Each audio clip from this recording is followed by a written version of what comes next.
Hello, everyone, and welcome to a special stream of the Rogue Rollers. Something First of- different? Something I different. didn't see something different. Well, Oh wait, I'm missing two people. Oh wait. Oh, and we're in the clouds now. you're in the clouds? Oh Yeah, yes. Something different.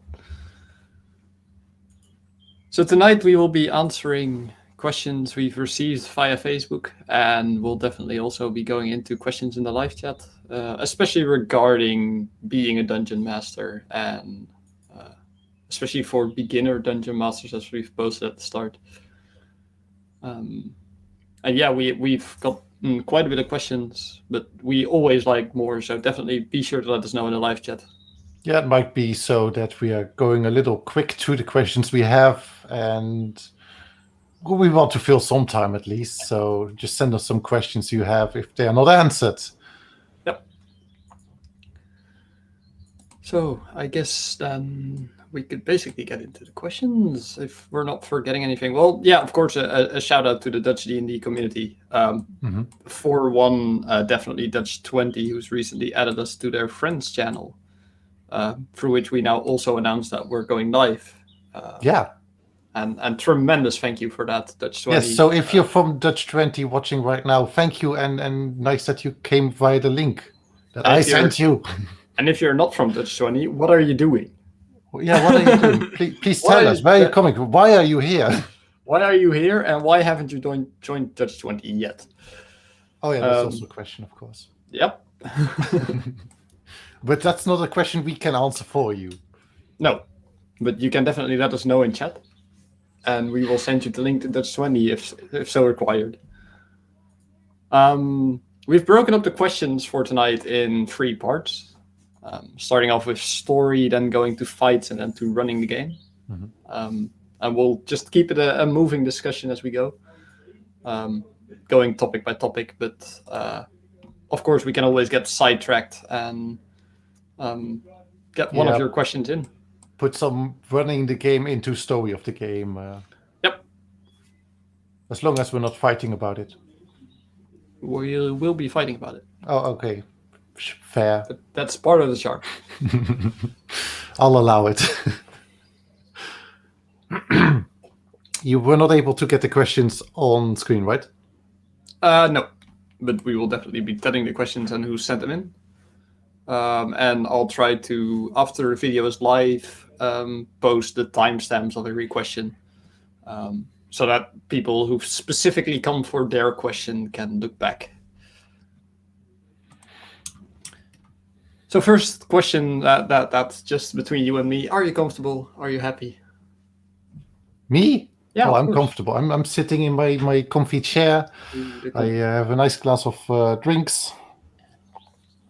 I have ice cubes. I'm cheating. I have 2. Oh. Yeah. I don't know how much I can allow that, but are you comfortable then? Very. I'm standing in front of my desk, which is always a good thing for me. So I get to jump around the screen whenever people want me to, and whenever I want to. Whenever you want to, yeah. Freedom of movement, which is just gonna help this become a nice and loose stream for a change. So shall we get into the questions? We're from the top, I guess. Okay. We're starting off with a question from a friend of ours. A very interesting question. And a very interesting question at that. And I think this is a very important question for beginning DMs. And I'm quite sure this guy didn't ask it because he's a beginner DM, as he runs a lot of D&D. And it's about neon letter quests. How to deal with players who like chasing side quests instead of the main quest without telling them, like, hey, this is quest line. And follow me. Follow me. Do you want to progress the story, or do you want to get some loot? Yeah. Or do you want to be the murder hobo who killed Yes. people? Yes. Do you want this town to live? Yeah. Well, what's your view on it? My view, personally, I like side quests, and we already put it like in a little note. Looping quests, a side quest is fun because it gives players extra information, extra stuff to adventure into the world, but it also just directs them a little off from the running storyline you place them in. So what do you specifically mean by looping a quest?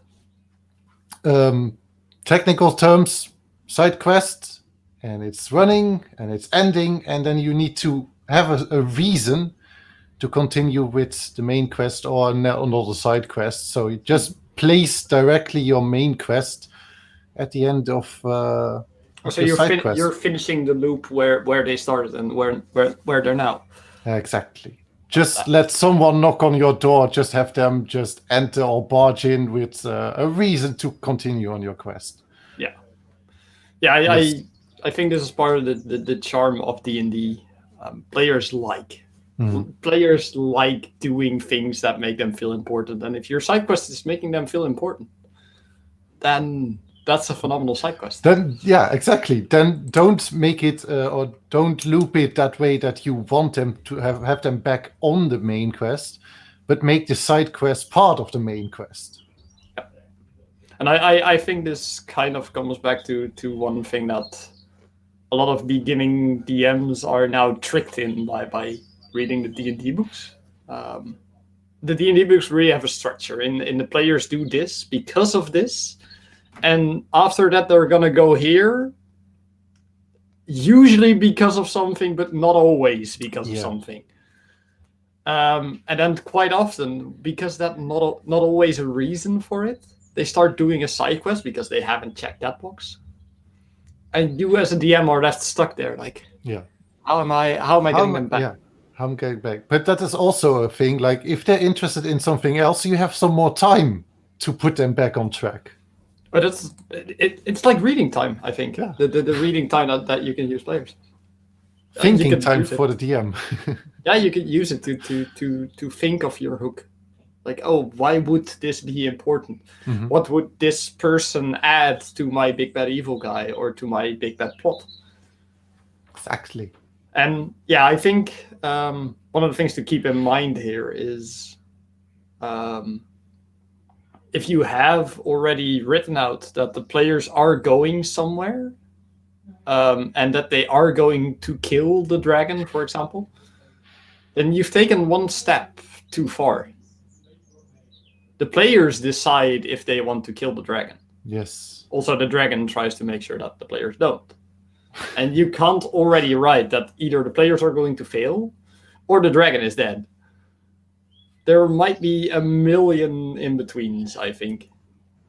And seducing the dragon is always one of those phenomenal options. Just always have your bard in the party. Just seduce it. And I think a lot of new DMs will probably look at that comment and think, oh, but what if they seduce a dragon? And like they want to have prepared what happens if they seduce a dragon. And I'm not sure if that's the case of going about it. How do you deal with preparation fear, so to call it? I actually don't prepare that much. If things go failing, if things go right, if things don't go my plan, I just go along with the story on the spot because that's what the players want. Do you have a rule of thumb of what you prepare and don't? Oh yes, I have. I have an intent, or not an intention, but an intuition on what you are going to do. Mm-hmm. Especially in Ravnica, fighting a wolf last week.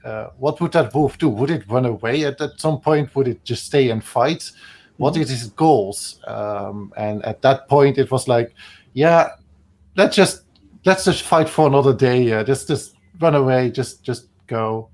I mean, it was my intention to let it go away at first, but there were some key points there that were like, but yeah, for example, maybe it's not running. But for example, like in your prep, would you have prepared, specifically have something prepared if we killed it? Yes, I did. If we seduced it? Seduce it? No, but I would have run with something.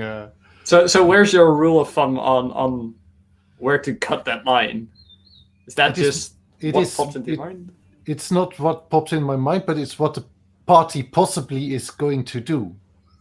It's it's starting to grow, especially in one shots. It's hard if you're running them for multiple different people, because you just have no idea who the people are, what their characters will do. But in a campaign, in a longer running campaign, last week we had session 20. I noted, at least in my notes, there are some different calculations by different people. As the stream said, it was episode 4 or 5. Mhm. Yeah, I'm at 4, session I 20. think. Yeah. Yeah, 4, I think. So we at least ran 20 sessions, and I'm getting a general idea on how the party is going to react against the wolf. But if they want to seduce it, sure, go ahead. Yeah, I think you've come to a lovely point there, where you, in a campaign, you're definitely saying like, oh, you get a sense for, and it's based on backstory and previous occasions, but mostly backstory. Yeah. Where you can say like, oh, this party would normally hand to something like this. So what's your rule in it on one shot? So what's your prep on one shots? Do you also think of? I think of multiple ways. I'm currently writing one which is probably going to be still not even a one shot, because I'm writing it already way too long, way too random. It's a mini campaign, and it was the intention to have it like run every time, and you can run it multiple times and still have not seen every room, because it's an extra dimensional tower with rooms. Behind every door is a different room, and you just all with it what happens. But the things in that room, I hate, and I think there's also how our next question will also entice a little bit about official 5e modules. There's not really everything for every background. There's not everything in there. So if you put in something for every background, then you can have it interesting, and you plan a little bit for that, but not everything. Yeah. It's also like, I think I have a different system for it. I say, if it opens up an entirely new boundary for the campaign, for example, seducing the bad evil guy, which goes outside the boundaries of a campaign, because usually you're expecting your party to either kill him or jail him or something like that. If it's going outside those bounds, leave it be and make it fun. Make it fun during the session, but leave it be before the session, because you're never going to guess everything that a player does. You're not going to write out every single drawer that you can open. I know D&D used to do it, but I wouldn't recommend any Dungeon Master do it.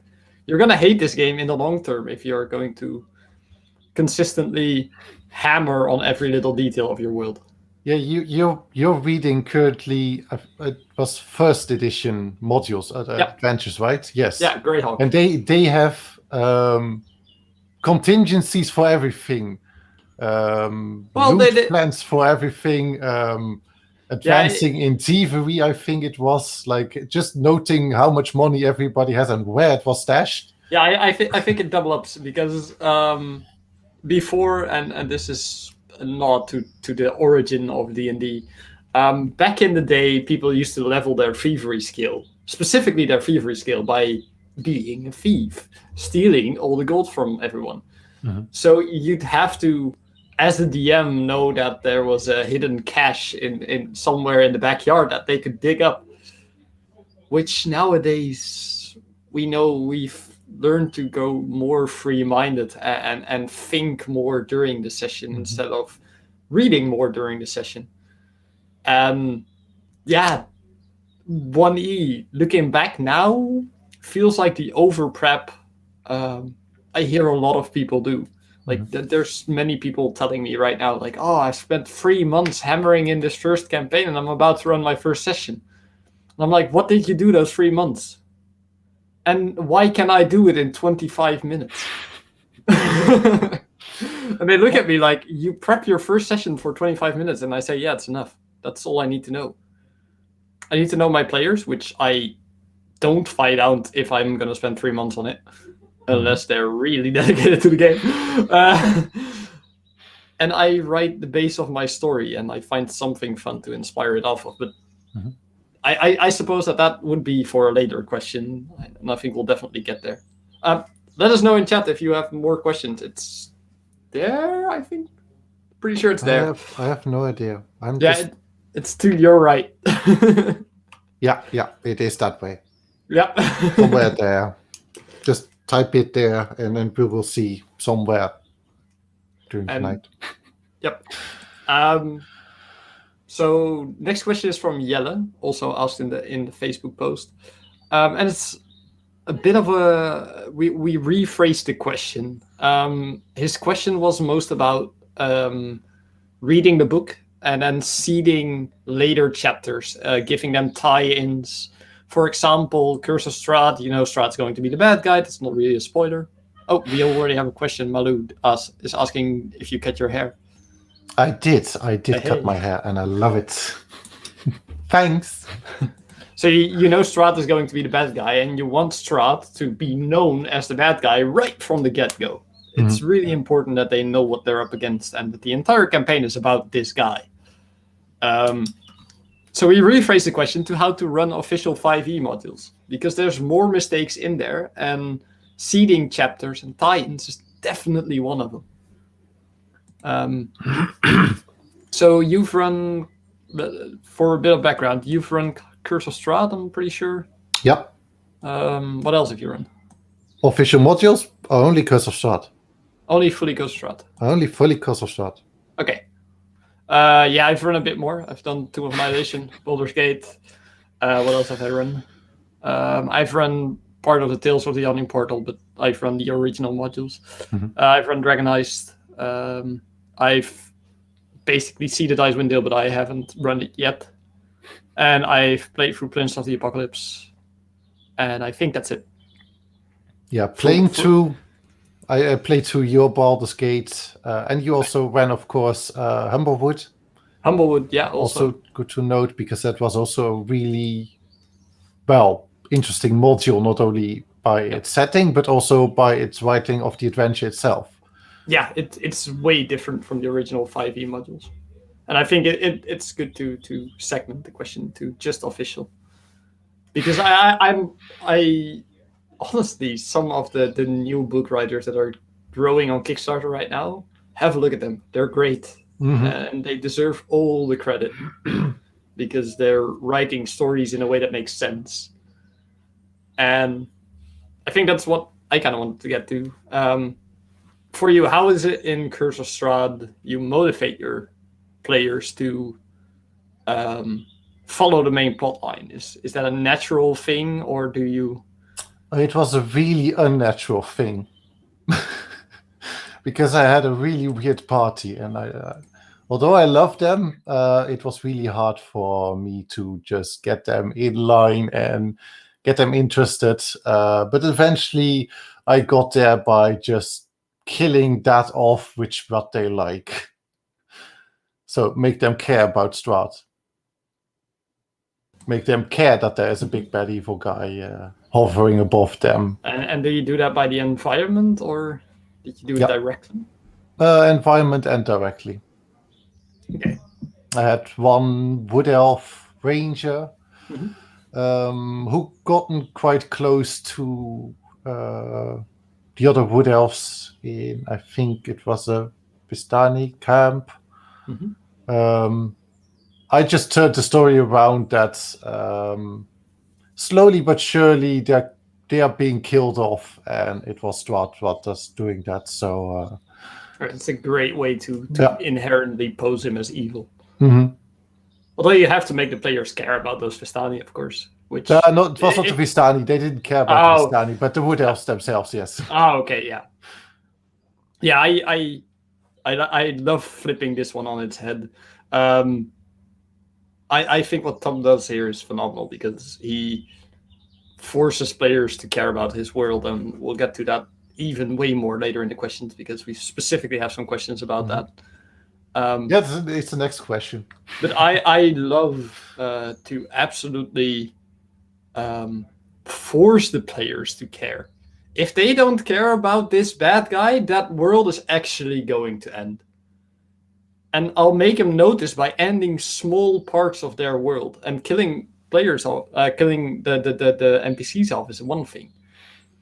But what if this bad guy, while you're still level, is giving you a blade that could kill one of your party members? And actually says you're going to kill him if you want any chance of surviving in my realm. And at that point, the entire party will be on edge. Like, he's the bad guy now. He's the bad guy. He wanted one of us to die, so he's going to die. Mm-hmm. And from that point on, you have him as villain. And then it is using that energy, redirecting it towards the plot points that make him.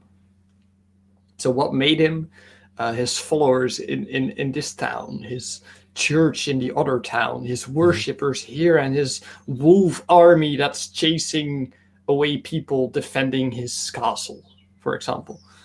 All of those you can really, really use and narrow down.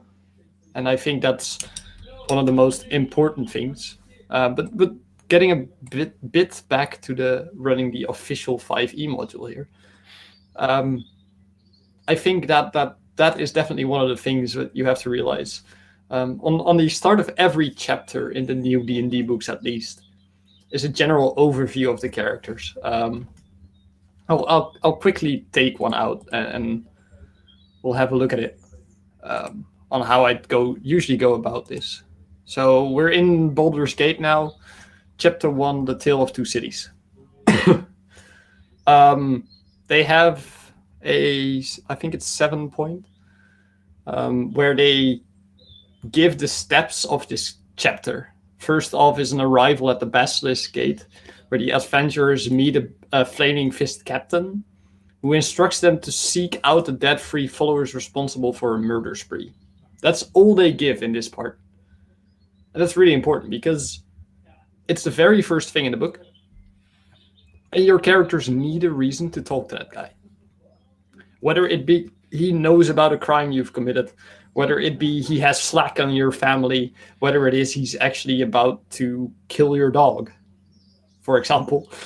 They need a reason to talk to this guy, and they need a reason to start seeking out and destroying the debt-free followers. That's step one. I think that's the original question that Jelle was asking. Like, yeah. How do I make them care that they want to talk to this character? Yeah. So basically, always imagine the scenario. This guy has either cared for your dog for the past 20 years and needs a favor, or this guy is going to kill your dog if you don't. Either one of those two works. From that point on, you need to go through every point. So they have, after that, Elfsong Tavern, Dungeon of the Dead-Free, the Low Lantern. You need to do something at the Basilisk Gate that makes your characters care enough to go to the Elfsong Tavern. At the Elfsong Tavern, you need to do something that makes the players care enough to go to the Dungeon of the Dead-Free and to find it. Because this is a find, and finding is very hard in D&D. If you're going to instruct your characters to find the needle in the haystack, you're going to struggle. And it's on and on from there. And what I like to do, for example, in the Elfsong Tavern, is to kill your informant who will instruct you to go to the Dungeon of the Dead-Free. But if you kill that instructor, they cared about that instructor because that person was giving you information. That person was helping you. Yeah, I hated that. That was a lovely woman. And then you got to speak with the dead spell and got the information anyway and had a reason to follow up on the dungeon afterwards because that's the last thing she told you. Mm-hmm. And that's how you continue to seed. And you can also think of chapters in this way. I think the second part of the question would be a good one for you, which is how would you seed the next part of the adventure? So how would you place the one seed that's going to grow into this big tree that's chapter 3, for example? I, especially with the party in Ravnica right now, visions. Oh, visions, yeah. I just love them because, I mean, we have a divination wizard and we have a sorcerer that has some entity being in its inside itself, so she can get some visions of that as well. I mean, if we had a warlock, it would be really easy. Just push the ball or Patreon. This is going to happen. You need to do this for me. Otherwise, I'm going to take your powers away. Yeah, it's a lovely tool to foreshadow something. Yeah, that's definitely one of the ways of doing it. Also, what I like to do personally is a mass murderer doesn't start without his first body. Mm-hmm. So where's that first body? And was that in the newspaper? And if that grows and slowly more people die and the same signature is found, you keep stacking. Yeah, was that one body at the shore? Was that the only one? Sorry about that. I can't spoil that one yet, unfortunately. God damn it. I think the questions we've answered the gist of the question, and I think it's good to move on because we already have 2 more questions that I want to add after this one. And the first one is Eclipse's question, which is, I would love to know you guys' opinion on module versus homebrew. She's a big she or he. I don't want to interpret. I am a homebrew DM myself, but I have a tendency to ask every DM this question. I honestly, I like writing settings because it's really fun. It is creative writing. It is you get on so many ideas and inspiration from everywhere. Within settings or settings themselves? Settings themselves. Okay, but writing within settings themselves, I find is way more fun because Ravnica is already a fully developed world. I read every Sunday. I just browse the Wikipedia of Magic the Gathering on who is running that town, who is in that town, what is there to see.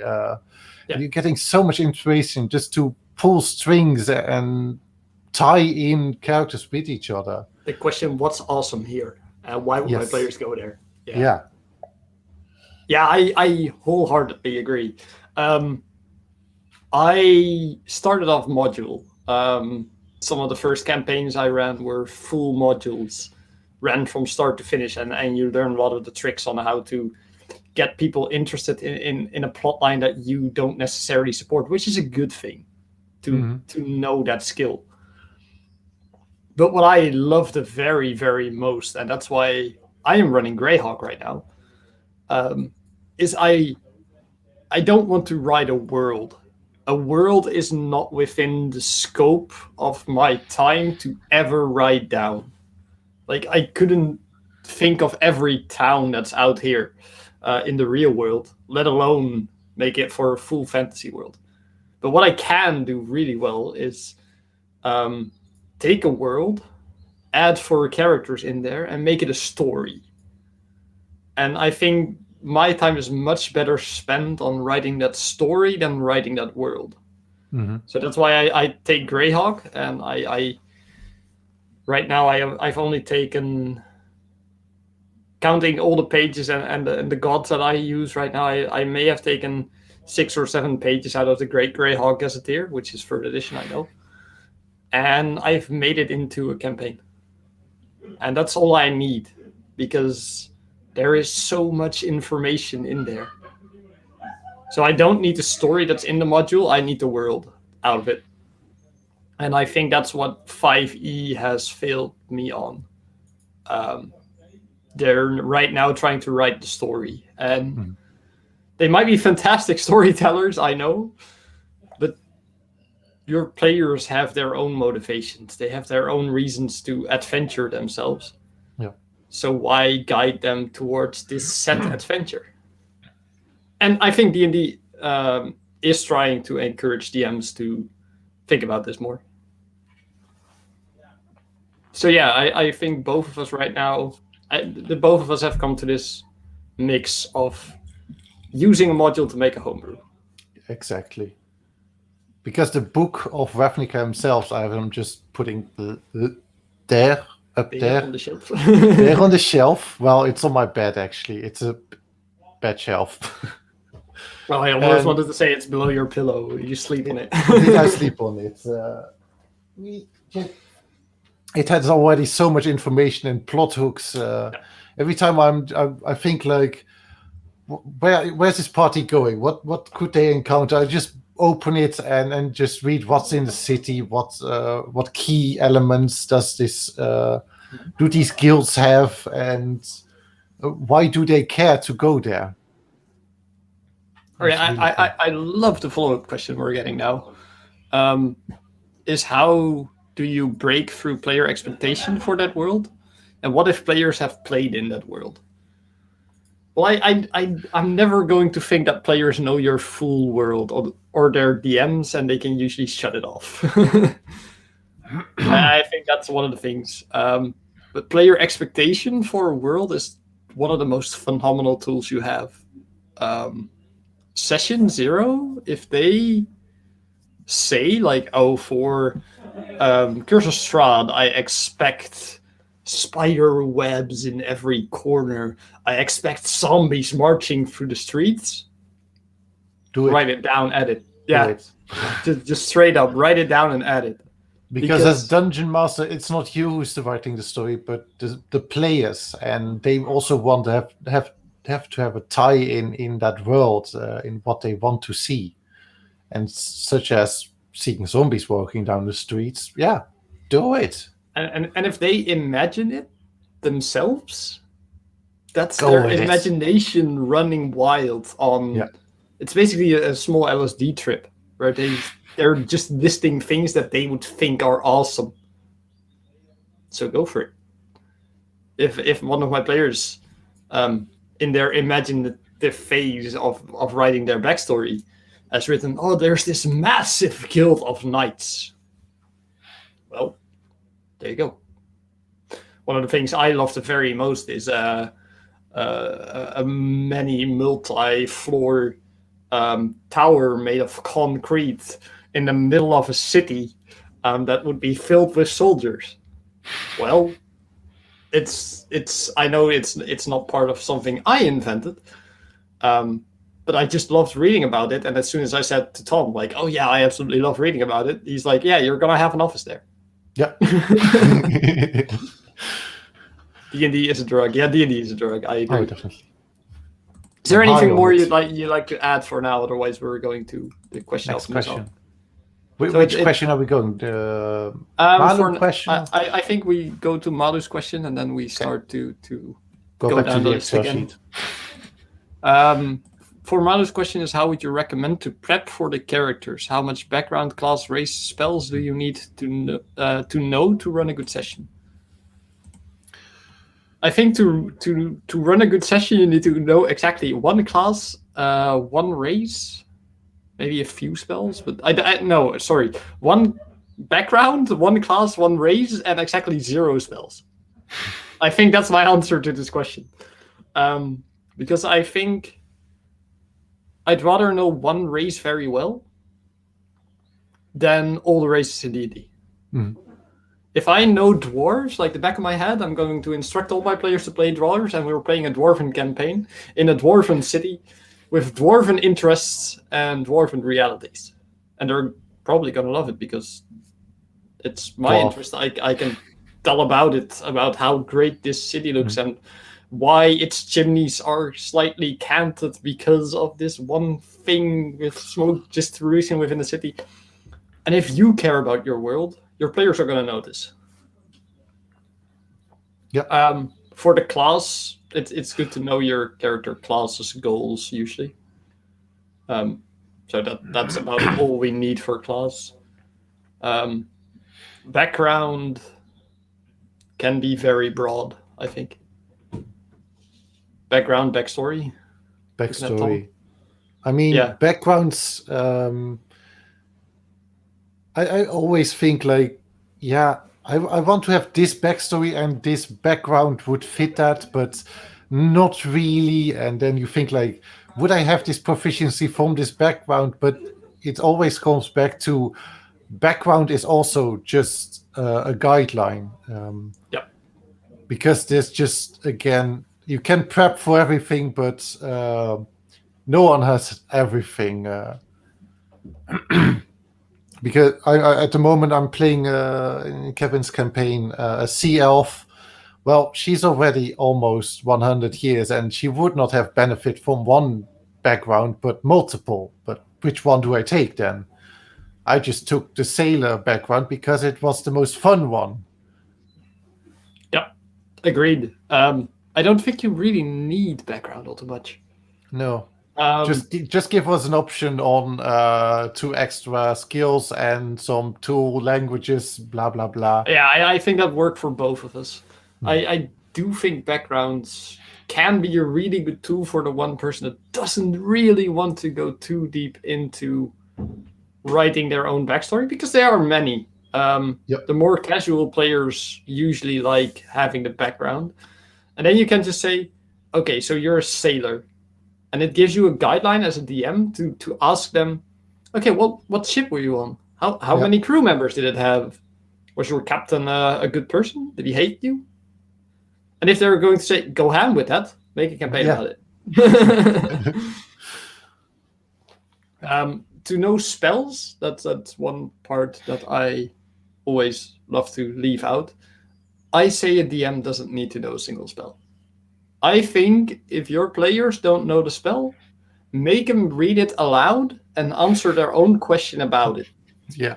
If they say, "Can my sleep spell be used on a target that has that is incapacitated?" Make it read the sleep spell, and at the end of it, they'll say that there's nothing in it about being incapacitated, and all you Well- have to answer is, "There's your answer." Yeah. They can just use it, although I think incapacitated means that you shouldn't be able to hear. And I think for the sleep spell, you need to be heard. I gave a terrible example, but I'll leave that out. I'm sorry for that, people. But yes, that is. Just take with new players. Give them the time to read, to adapt to the play, and It is build their especially knowledge. for wizards, clerics, paladins, druids who can change up their spells and at every day and have just a really broad, spell list that they can choose from. For beginning play, it's really hard because there's just so many spells and you really need to know them if you want to play good. But then again, what is good playing? Do I need to know all my spells? Okay. Well- I'm because of this, I'm going to ask you a rapid fire Ooh. question just for a start. If you're going to have a new player at your table Mhm. and he says, "Please give me a class and race combination that I can use to learn the game," what would you give them? What would I give them? Probably just human, not even the variant, because feats, there's already are so many, not difficult, but just, again, so many options. Yeah. Just narrow down the options of your player. Then I Standard, would yeah. probably a ranger. Oh, lovely choice. Lovely choice. Because it's really broad in what it can do, but it does not have so many rules it needs to follow to. Yeah. And I think if they create their first ranger, they're already going to have one enemy that their preferred enemy, their preferred terrain, and they're going to know when they're in that terrain. They're going to know when they're facing that enemy. Yeah. I think that's a really, really good one. I was almost going to say pick the Elven Fighter, but both of them are phenomenal choices. An elven fighter. Yeah, an Elven Fighter. Why an elf? Because I like trying to force players to start learning about finesse weapons and stuff like that. Oh, true. Okay. Yes. Different options, like, how could I use dexterity to attack? Well, you could become ranged, or you could start fighting with daggers because of finesse. Yeah. Okay, so let's move on to the next question, I think. Fun ways to start an adventure. That one, right? Yeah. Asked by Mr. Wesley. This question was about the general rule where parties start in a tavern. Yeah. And it's a great question. What are the question is more like, how do you not? Yeah, how do you not start in a tavern? Yes. So what's your trick for it? I know you've started us off with a vision in solo sessions, but I started you with solo sessions because I wanted to give you a chance to make yourself already a little known to the world, ask you questions like, what is there? Can I do this? Can I do that? Really simple. But I actually like the first session was starting in a museum. It all put you in that museum via different reasons. And there was a museum heist while you were there. Well, matters because it's the tie into a later plot. And that's also one thing that we wrote down about this question. You can start in a museum, but make it matter. Don't let them start into a museum because it's fun. Yeah. I mean, it's fun, but yeah, there's multiple ways of, and I think this is one of the best things indeed where you said make it matter. I think it's really great to start in the tavern, making it matter. You're the owner of this tavern, and a group of orcs comes barging in to burn it down. And you instantly have a something that matters because you want to keep your tavern. If that tavern at the end of the session is burned down, you have a reason to start adventuring. You need the money to restart your tavern. And yeah, making it matter is really one of the things that's great for a starter session. If you want to play around with it, and I say that this is one of the best things to gain experience as a DM, try a few. And one of the greatest starts that many often talk about is a start without items, is one of the great ones. And add a reason to it. Start without items. Okay, you're put in jail and you have to break out. For example, what I like as well is a vision, but I don't like the very idea of a vision myself running it. What I've done with the new campaign that I'm running on Wednesdays is really weird. I've said to everyone, make a backstory, and you've come into contact with a war that's about to break out. And how did you come into contact? So one is a soldier, one accidentally ran into it, one is selling letters, and one is basically a viewer on the sideline being on a ship and being in a town that's being attacked at that point. And I started off with their last memories of where they were, where they explained they were. And at that point, I said, the next memory you have is you being in a library, which I can't spoil too much about. And you're about ready to answer have one question answered, and it can be any question, and it can change your life because the answer will be revealed to you. Because this one entity, it's an oracle that knows about the lives of every being that has ever lived. And that's how I start my party off, and then I teleported them back to the start of the campaign, washing up on the shore and saying basically to them, good luck, find your way in this world, find out whether you're still in the same week as when you disappeared. And that was a weird one. It was fun. Yeah, and that's one of the things we also wrote down, is changing the game. Mm-hmm. That is changing the game. Yeah. Your players are expecting to be fully ready at the start of the campaign, in their backstory, and they're starting their story from there. No, you're starting the story from 2 weeks past the moment you wrote your backstory. And yeah, I love running that. Also, one of the best things that you can do as a DM, and it's not a bad thing to leave things to dice. If you want to practice going absolutely freehand, roll a dice on where you are. Roll a D100 on where you are, and start from there. And then figure out reasons of why that matters, and write the campaign completely from there. Yeah. It's not a bad thing, and it'll teach you a lot about quick thinking. I want to get through one more of the main questions, and then we'll go back to the question Eclipse just asked. Okay. Which is how to make a main plotline and use it in your campaign by Martine. Ooh. How to make a main plotline and use it in your campaign. Do you write a main plotline at the start? I wrote a general gist down of a few NPCs that are doing a few things and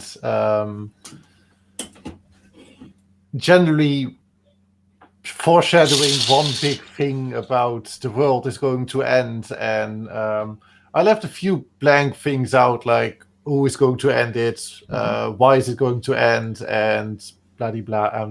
Just filling in the blanks along the way in what stuff the party does, because that's also fun. So do you write a line, really? More. I'm recently starting to do more clocks, actually, instead of lines. Ooh, clocks. Just think, because of the Blades in the Dark session, we had clocks going on, everything that happened, every...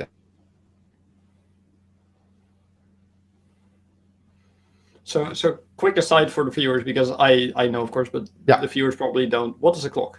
Clock. You have a pie chart. Let's name it a pie chart of an event happening or event about to happen, and you note down the progress of it and how fast it's going down. Make it as weird and fun as you want, because... Oh, yeah, that's exactly it was visible for a quick second there. Yes. No, you can't see it. No. It's not going to focus. You should not have written it down in red. Nope. So yeah, it's a circle with ticks in it. Normal is, for example, for a long clock would be an 8-tick clock. Yeah. And whenever something happens that would push this plotline further, you increment it, of course. Yeah. I generally have just 8-tick clocks and determine the speed on which it's going. Like sometimes it's going by 2 ticks, sometimes it's just going by 1 tick. Depends. Yeah, it's something special that Blades in the Dark uses. And they use it mid-session, and they let the players know on where the clocks are. Yeah. It's a phenomenal way to judge progress. For example, you have this hound that's after you. And you distract it by throwing a piece of meat. Okay, how big was that piece of meat? Well, it was quite big. So it's a 6-tick clock. Okay, so you start trying to open a lock quickly, and the dog is eating it. So the dog gets 1 tick while you attempt that, and then you make the roll to attempt it. Yep. And yeah, that's a really good way, I think. Yeah, for example, I have the big bad wolf that you last session, the one that got away, is also on a clock. Like, when is it going to do something next? Yeah, exactly. Yeah. I think using clocks or a similar system that works for you is really important in this. But this is the question is mainly how to make a main plot line, and that reverts back to the question of how to make a good story. Yeah, exactly. How to make a good story. And that's, I think, answered by just any book. Just how is a book running? It starts somewhere, and often that is with a party, and it's ending in something has happened. They did something. They did something good. They did something bad. Let the party mainly decide on what's going on, but keep in your mind, what I have at least is what they could expect. Yeah, and I think one of the things I like to use in this is how to make a good plotline. The question for me is usually more how to set a good final goal for the campaign. Mm-hmm. And what I like to think of is I want something at the end that requires change within the player's character. If the player's character at level 1 could just level to level 20 and be enough to do that, that's not a good thing. At the end of Curse of Strahd, I don't want my players to kill him outright. Kill him because they can. Yeah, kill him because because Strahd is a monster is actually not a bad thing, but because they want to kill Strahd and be done with it, go home. I want my players to kill Strahd because they're ambassadors of the area, or to kill Strahd because they've molded over time in this person that doesn't think Strahd necessarily is too bad. He's just not a good governor of the area. And you can do better. That's also one of my plot lines I went for. I tried to go for in my Curse of Strahd campaign, but they had some deeds of houses, and I thought, like, yeah, let's make Strahd the bad governor of that region. But then the character with the deeds disintegrated with the deeds, and so there goes that plan. But don't be, as a dungeon master, don't be mad that that plan is gone. Just look for new plans, because that's fun. Oh, I want to switch over to Eclipse's question. I just read it again to understand it a bit better, and it's amazing. What is your guys' favorite moment of a character background being revealed to the party just right so that it leaves the player in question completely amazed at the session? Well, yes, of course, Malu says that she knows that one for me, and I think that's unfair, but okay, because she is that player. But for you, go ahead. I never played a character that long or had a backstory that long going on to have something revealed. But there's still, like in our Baldur's Gate campaign, there was a moment where I should have thought that I killed my whole crew, but there was never a reason to tell the whole party that I killed my whole crew. So I never did. But I think that would have been a fun one. Yeah, Malu knows the answer, and it's because it's a weird and lovely change of events that happened at the end of our Curse of Strahd campaign. I've done more things with backstory, and I don't like keeping backstory secret from parties. I've had a few times where changelings, after like 20 to 30 sessions, finally showed that they were a changeling and completely dazzled the party. That's been great as well. There's many more, but I don't like keeping too many secrets from my party, so I never recommend that. But something about the character's background that happened within the session was really amazing, where Malu's character actually... the entire party was getting wiped. They made many mistakes in a row, and death was imminent. I said to myself halfway into that session, I am sorry, but I'm going to have to end this campaign this session. There is no way the players could survive that anymore. I tried to give them every... I think that they even themselves, after the session, have said that they knew they were going to die going into the fight. But they kind of wanted to try. So they decided to fight this big bad evil guy, and it's one of the sidemen of the bad evil guy. And 2 of the 4 players get killed immediately. After a few rounds, of course. They at some point get wiped, and the rest of them is almost dying, but jumps out of the window and survives. So the 2 of them step in a cart and go to Strahd's house because they're invited. Because Strahd has been spying on them, he knows their location, and he invites them over for a final dinner to end their friend's life in style. So, okay, you're low HP, going to this house. What the rest of the party didn't know was that at some point they ordered a kill on someone via magic mirror, and that mirror can actually change your alignment if you roll a terrible save. So Malu's alignment was changed to evil, and she already had 2 or 3 small chances to play it out. And I was like, okay, Let's keep going with this. Let's just keep rolling. Strahd has seen that they have killed someone via magic mirror.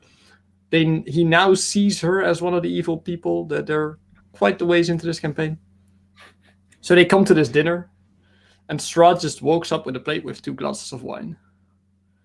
And he's like, okay, I want you both to have the glasses of wine. And he spins it so that they both get it, and they toast on basically what would be the end of the campaign. But what they didn't know was that one of those 2 had poison in it. And only one of the 2 had to roll a Constitution save and failed it. At that point, Strahd pulled out a dagger and said, well, you've proven yourself more than worthy, killing half your party here. And I think it's best if you end it. And we move on with you as heir to the throne of my castle. And at that point, she took the dagger and stabbed her final party member, ending the campaign on the spot. And it is that kind of lovely twist that you, as a story writer, cannot invent before the session. You can't write it. You just have to know what all the parties would do in a situation like that. And yeah, Malu played it amazingly. I was wondering if she would stab Strahd and kill herself or her party member, but she did an amazing job by killing her party member. But on one hand, she considered herself winner, and on another hand, loser of the campaign. Because surviving in that case is a losing thing. Yes, I foreshadowed that ending as well to my party, at least one of my party members. But that one was already dead before that could happen, so I twisted again the story, and I twisted it again. And twisting stories is always fun in Curse of Strahd, because you never know what's around the corner and what Strahd has planned next. I think in that party, the biggest revelation was I think in the first village, they seduced the wolf, and they just got them be their companion for the rest of the campaign. And I thought, like, you know what? Strahd has some weird shit going on. They need a wolf. Let's let that wolf just go with them. And then last session, I revealed to them that wolf was working for Strahd all along. Oh, you replaced the scrying spell that he was using by that. Yeah. Don't need a scrying spell anymore. Just have the wolf do it. Fair enough. He's going to fail that save anyway. So you have done it. You're a player at the table as a DM as well, and you've showed it that way. That way. But not as a player, player. Fair. Which will come eventually. I think it'll definitely come in this campaign. I think it's then time to move on to our second part of the questions, which is fights. Mm-hmm. One of the things I really first loved doing as DM, learning all the spells, learning all the damages, and finding out how to make fights interesting. And then later started hating them more and more, and now slowly finding a balance between fighting and role playing. But it's Samantha's question. Oh, go ahead. Yeah, Wednesday we had an amazing encounter. Thank you. Multiple, and I loved them all of them. That was weird. That was so weird. We had a frog that tried to attack us, and instead of attacking it, we just blocked it with a wall of water. Yep. Just don't spit at us. Please don't spit at us and let us go. Yeah, that frog was cool. Yeah, and then the other party member running out of the cart and just luring it like, oh my god, these baby frogs, you need their help. Yeah, they saw one of the party members speaking to a frog, and this party has proven to be quite amazing at adapting to situations. And if one of the party members is speaking to a frog in common and the frog gets to understand it because of some magical effect, the rest of the party will think that the frog understands them very well. Which don't. But it was cool. It was really cool nonetheless. And for the first time, I've rolled a D100 mid-fight to find out an effect of I use it to find the state of combat. And I rolled a 100, so the bad guy was basically defeated when the party walked in. Really interesting encounter. Yeah. But let's leave it there. Yeah. I think it's best to get to Samantha's question Yeah. on how to run fights. What do you roll? What do you keep track of? And how do you do so? I've rephrased it a little bit. But I think this is the basic gist of the question. Yes, we understand, Frog. So, what do you keep track of mid-fight? I think that's a good place to start. Initiative. Like Fair. it is. What I hate the most is keeping certain people out of initiative, or getting them later in, or It's one of my forgetting big about problems. them. Sorry. Guilty. What I also really keep track of is what the consequences are of certain actions, because what I try to put it last real combat in Ravnica, that there's multiple ways to solve this, not trapping it or so, but just giving them a reason to not just fight it, but do different stuff. So certain actions also could have triggered certain events. For say, Wolf runs away.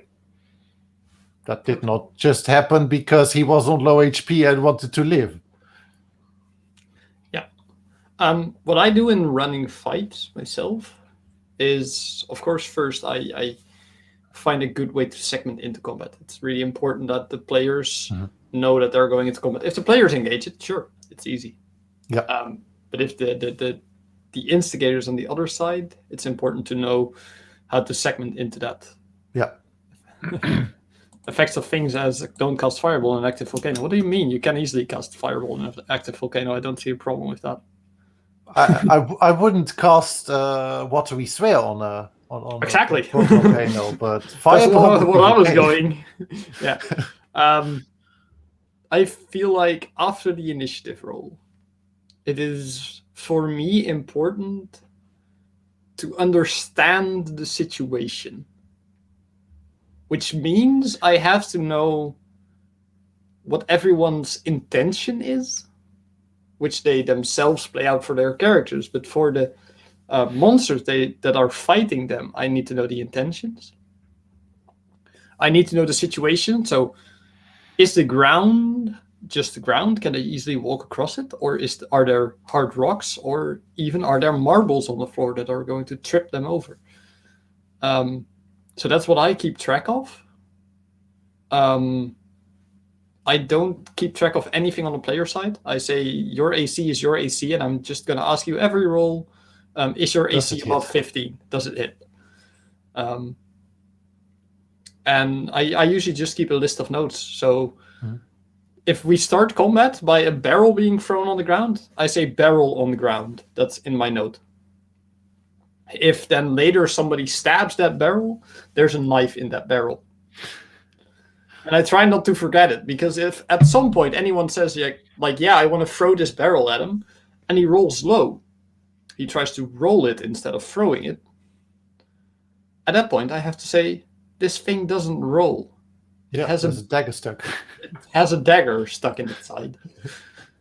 So that's all I need to know. And what I mean for the intent of NPCs and other things fighting them, enemies, is I want my world to feel real. And if you're fighting a person in real life, that person might stab you to death.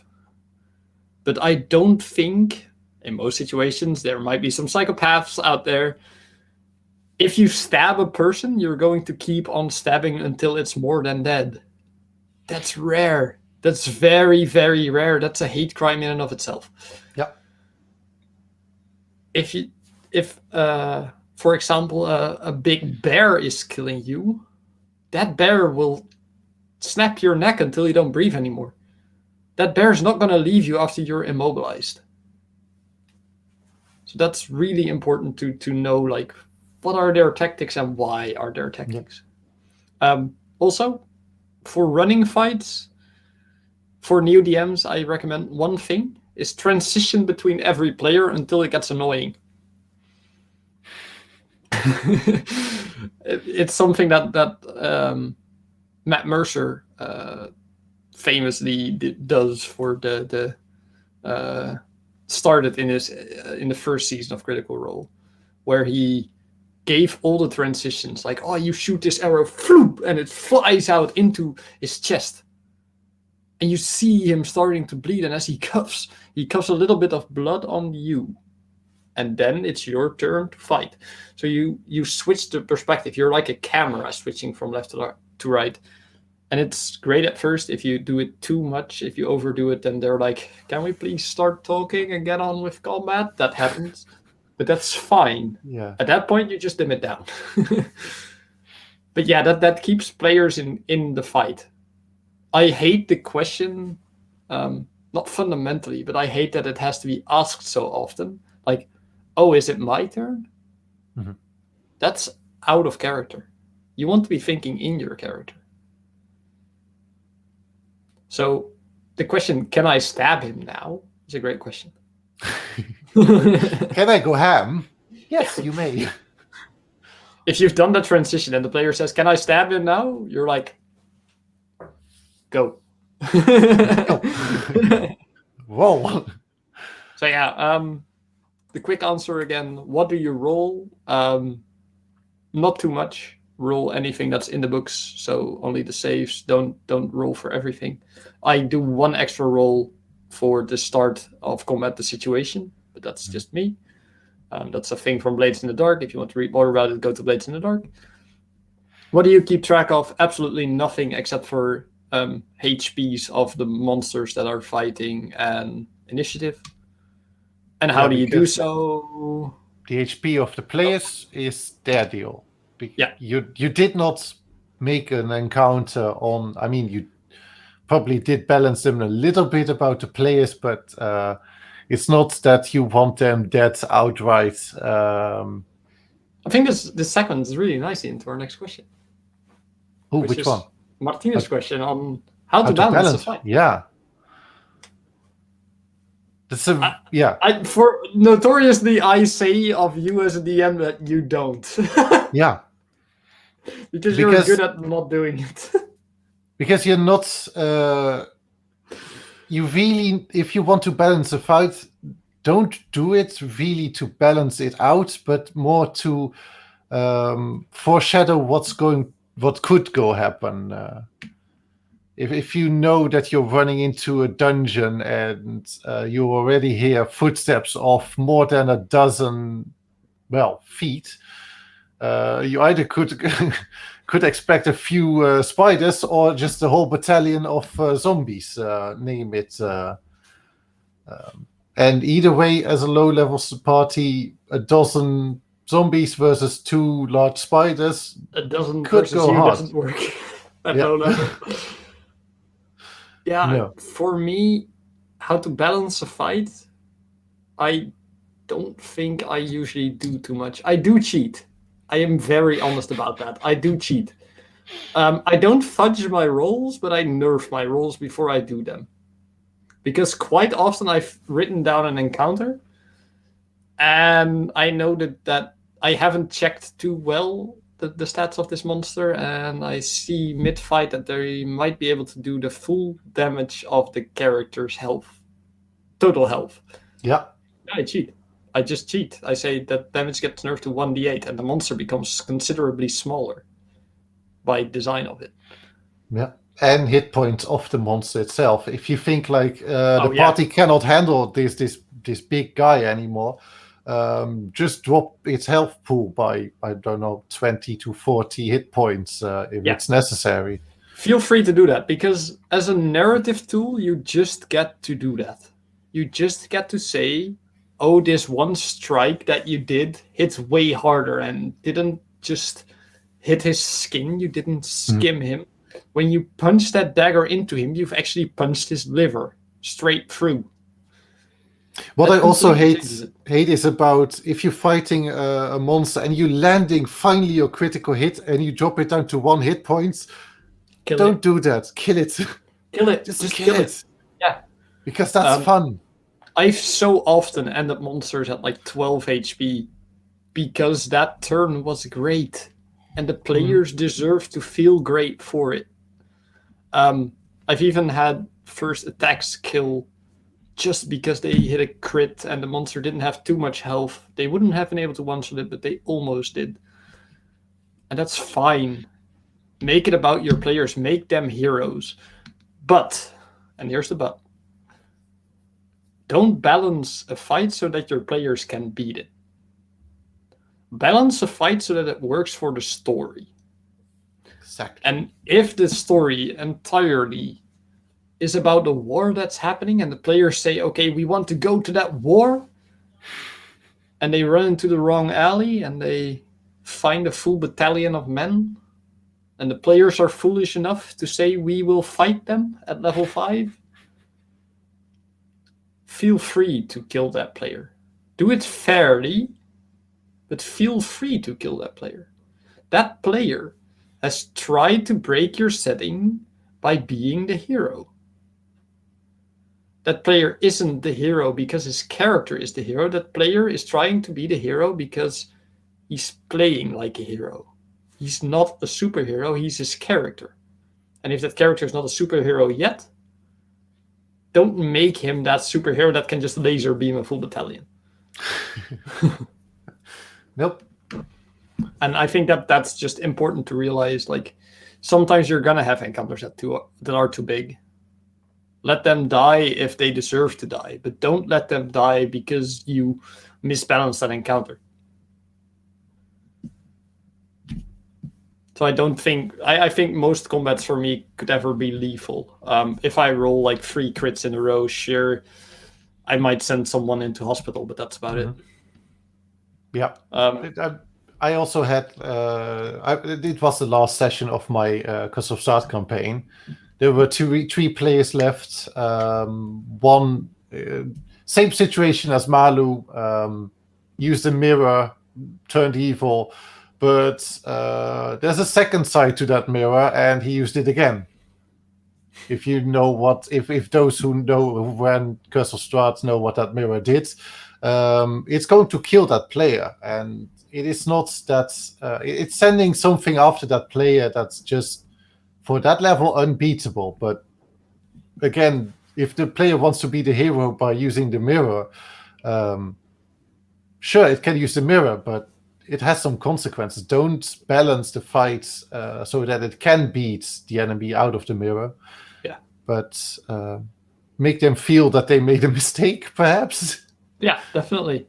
Give them the disadvantage and see what they do with it. Use it as a tool to drive the narrative. Fun little question by Eclipse in between. What's the best move you've ever seen a player make during combat?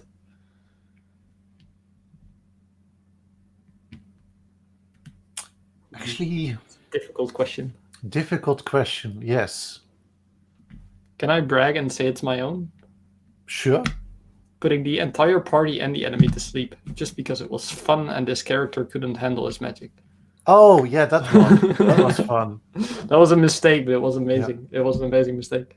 No, I think the best one for me was a player climbing into a dragon's mouth just after it died to go down its throat, cut out, or at least pick out a vial of venom to kill another dragon, to poison the eggs. And he did that mid-combat.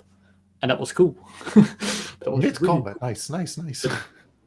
But why are you such a twisted psycho? But cool. But why? Sander, never do that again. Stop. Stop being you.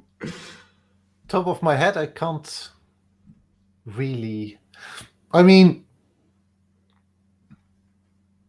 yeah, that last session from my Curse of Strahd campaign was just so action-packed. There were so many combats going on, and again, that wolf that they found out was their friend was also their traitor.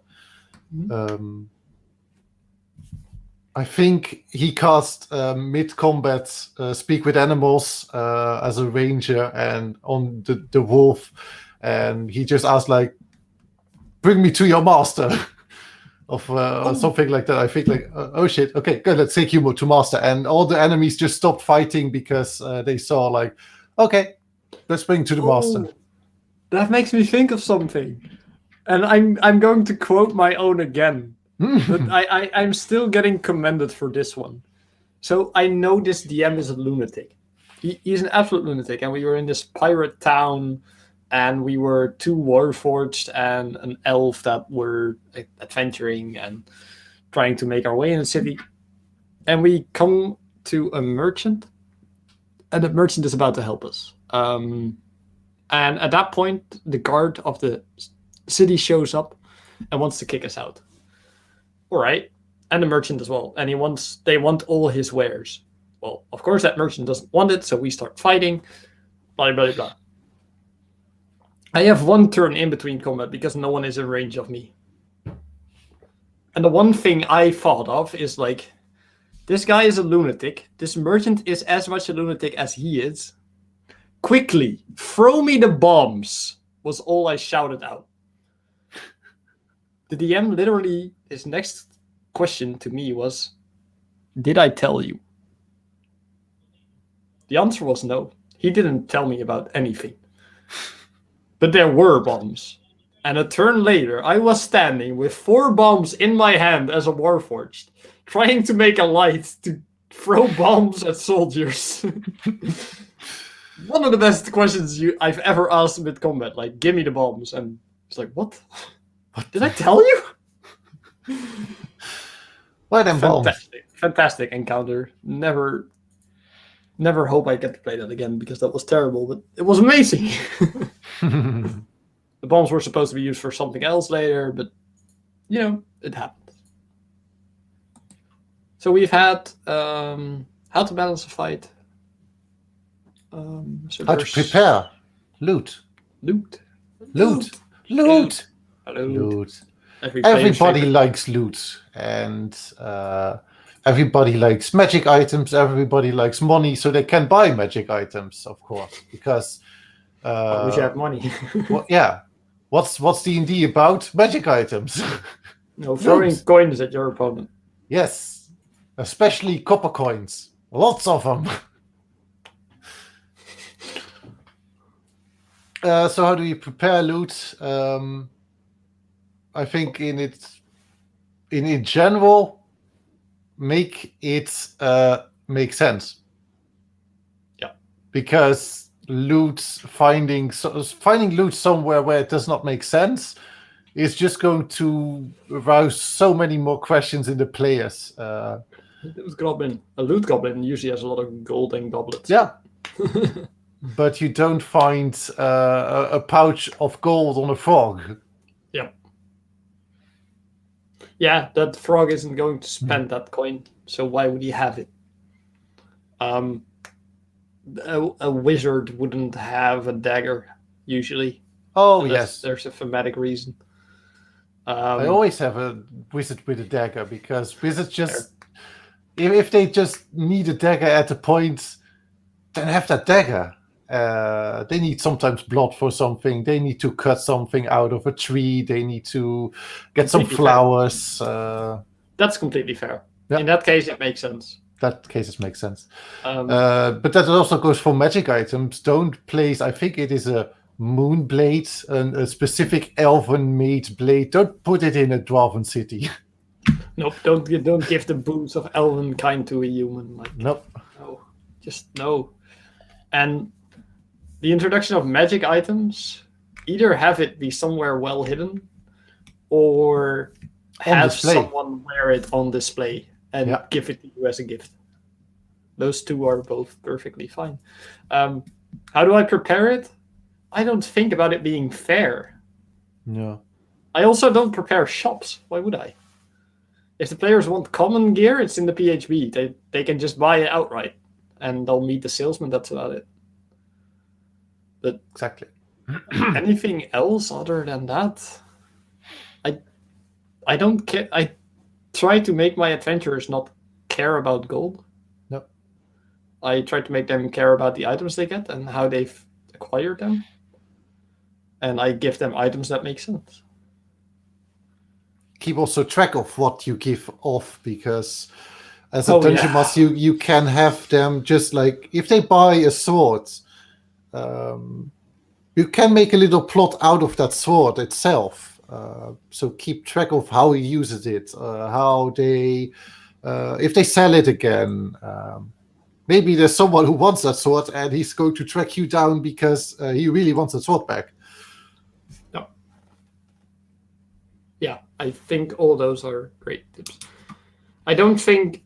Try not to balance your loot too much. Try to have fun with it, and also don't think that that 5 orcs are going to give you too much. Nope. In fact, like, most battlefields didn't end with gold at it. Most spiders never had a single gold coin. So yeah, don't try to make your players care too much about the loot of every fight. Also, one thing, and I hate this, and I just wanted to have it out there. Don't make your players roll an investigation check to find loot. They have time, unless they don't, but they usually have time. Mm-hmm. Sure, especially after a fight. Yeah, make sure that they just get it and explain where and how they find it. I think that's going back to another question, also more about running, about how do you do checks? Oh, how do you do checks? How do you do checks as a dungeon master? Because this is again investigation to find loot. Only let them roll a check if it has consequences.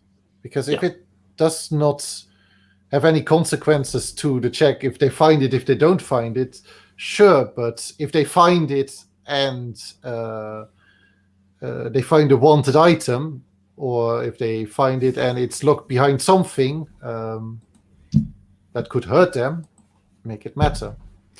We had on Monday, I tested out a one-shot from a new DM, and she already did it really well. It was an underwater setting, really fun, something really different, game change, because when do you fight underwater? Actually, never. Yeah, change the game, love it. And there was a strong current, and we needed to move through it. Do you let them check? Yes, you let them check because you could smash into rocks. Adding a new mechanic mid-session, fantastic. Mm-hmm. Yeah, those are steps that really, and I think that's a great question also. Hey, Susanne, gefeliciteerd. Great session then. He was talking about it for quite a bit afterwards. So yeah, congratulations. Yes, it was that session. You deserve it, and you've done well on that session, because I've heard quite a few things about it, and all of them were positives. So yes, congratulations on that. Yeah, about making checks. Also, one of the key rules is never make a check. Never let your players roll a check that you don't want them to fail. You want your players to succeed every roll. Unless, and this is one of the things I use as a DM, you want to roll an inverted mechanic. And you want your player, for example, there's a crate with venom in it, and they want to open it up or something, and you say, well, if you roll low, you're going to do it clumsily. That's also asking them to... Oh, no, wait, that's actually a bad example. I used it this week. What did I use it for? Ooh, yes. You rolled...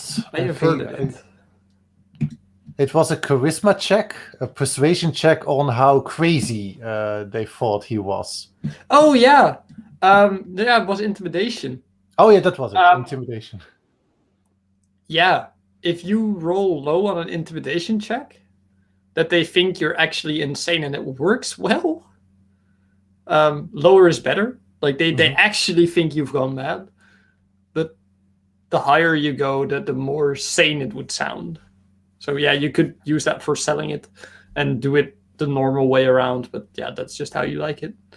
But I always announce in advance, like, oh yeah, I'm inverting this check.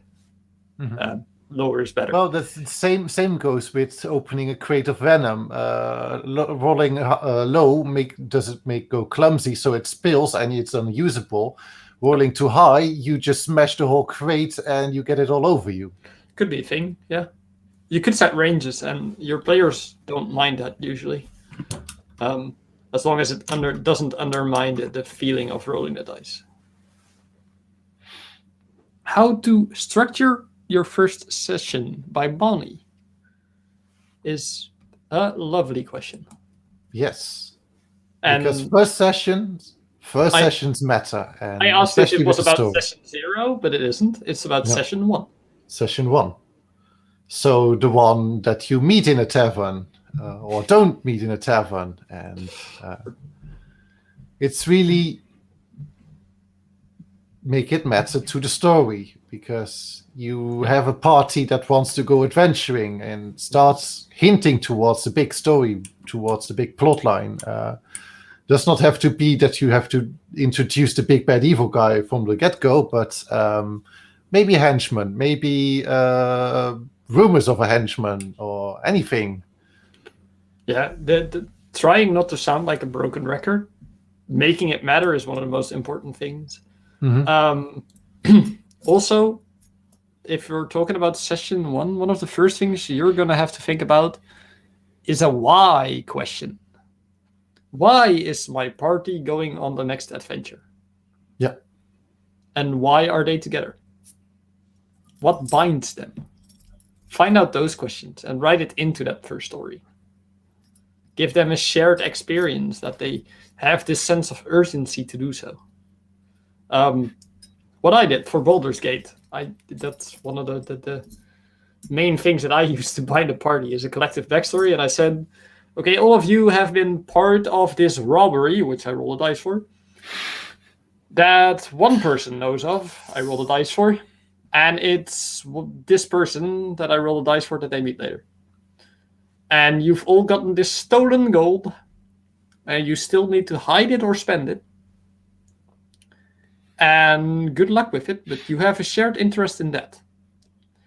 And from that point forth, I made them a party. I said, okay, this is your collective goal to hide your sins. This is the person that knows about it. This is what you could possibly do about her and kill her and everything that happens there. And from that point forth, it builds. And shared backstories are easy for a new DM. But about structuring that first session is start with that thing. That thing binds them. And from that point forth, it depends on your players. If you have experienced players, go right into the story. Go ham. If you have new players, introduce them to checks. Introduce them to their character sheet. Maybe they're at a carnival that they have to shoot a target for money and they're standing at it and they're using this cheapo bow that's a -4 to hit. And then they roll their first d20 and you say, okay, so you take that d20, you subtract 4, give me your roll, and this is the target, you need to hit it. And make that target low so they hit it the first time, unless they really fumble it, and go from there. If that person gets mad, making slam the table and take that shopkeeper and say, oh, sorry, you can try again once for free. And they've rolled their first intimidation check, so now they know their intimidation check. Are they proficient with it? Then especially you can just say, like, okay, you have this proficiency bonus, which adds your previous experiences to this roll, which is a +2 at this point. And from there, you've already given them, okay, they know now how an item works. They know how an attack roll works. They know how a skill check works. And you can just build. You can build until they know their full character sheet. If they start with a spellcaster, it's a bit harder, but you can get there. And you can find out how to do that. You can learn how to cast spells. Mm-hmm. So I think that's one of the main takeaways. Like at the end of the first session, your player would really like to understand the structure of the game. Mm-hmm. So make sure that you start the interaction between DM and player early. Say like, oh, if you want to do this, Okay, how would you do that? Give it to the player. And he says, oh yeah, I want to climb this rope and then hold on to it with my legs, draw my bow and shoot. Okay, so you're climbing, make me an athletics check. 14. Okay, you don't get all too high, but you get there in the end. You're a bit tired. So you want to climb with your leg, make me an acrobatics check. Oh, a natural 20. Okay, that solves that you haven't come too high and you actually clamp on really well. You're not too tired. Make me that attack roll that you're making with advantage. And they shoot. They make the target. And you have a story right there already. And the player has taken the agency and you've made the story out of that. And I think that's important, that that dynamic grows quickly. Instantly let your players know you decide what you're doing, and I help you achieve that. Letting the players describe is the best way to decide anything, in my opinion. I agree. Wholeheartedly agree.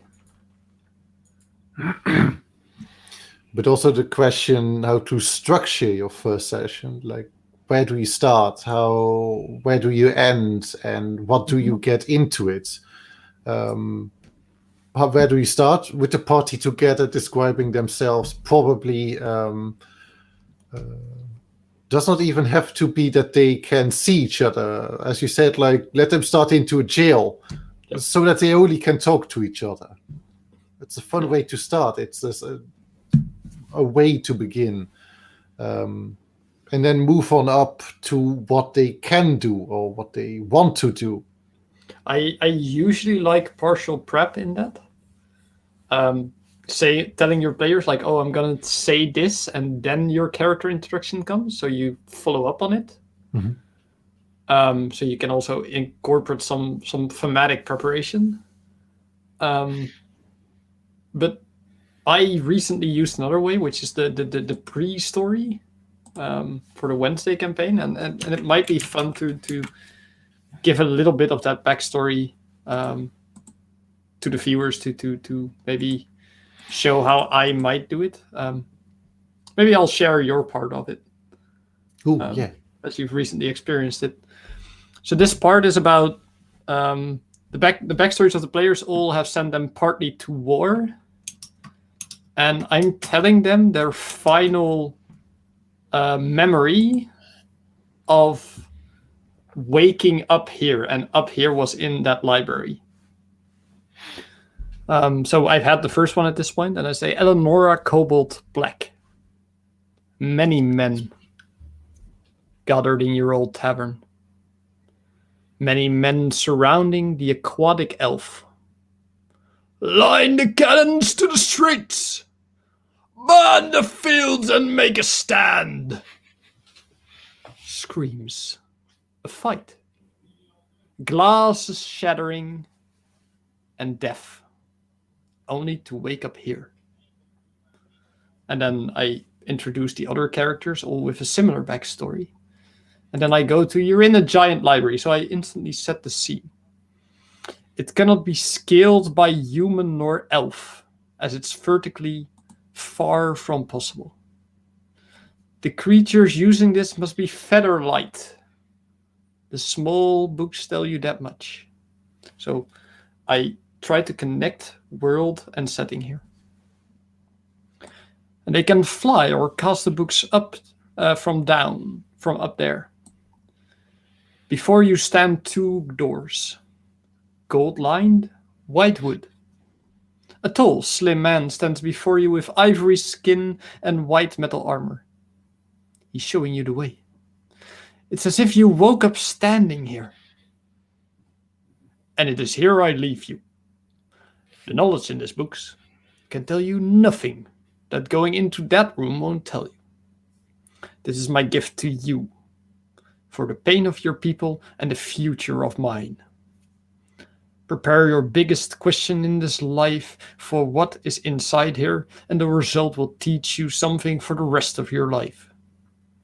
As he walks into the room, the doors close behind him and are magically locked by a golden key.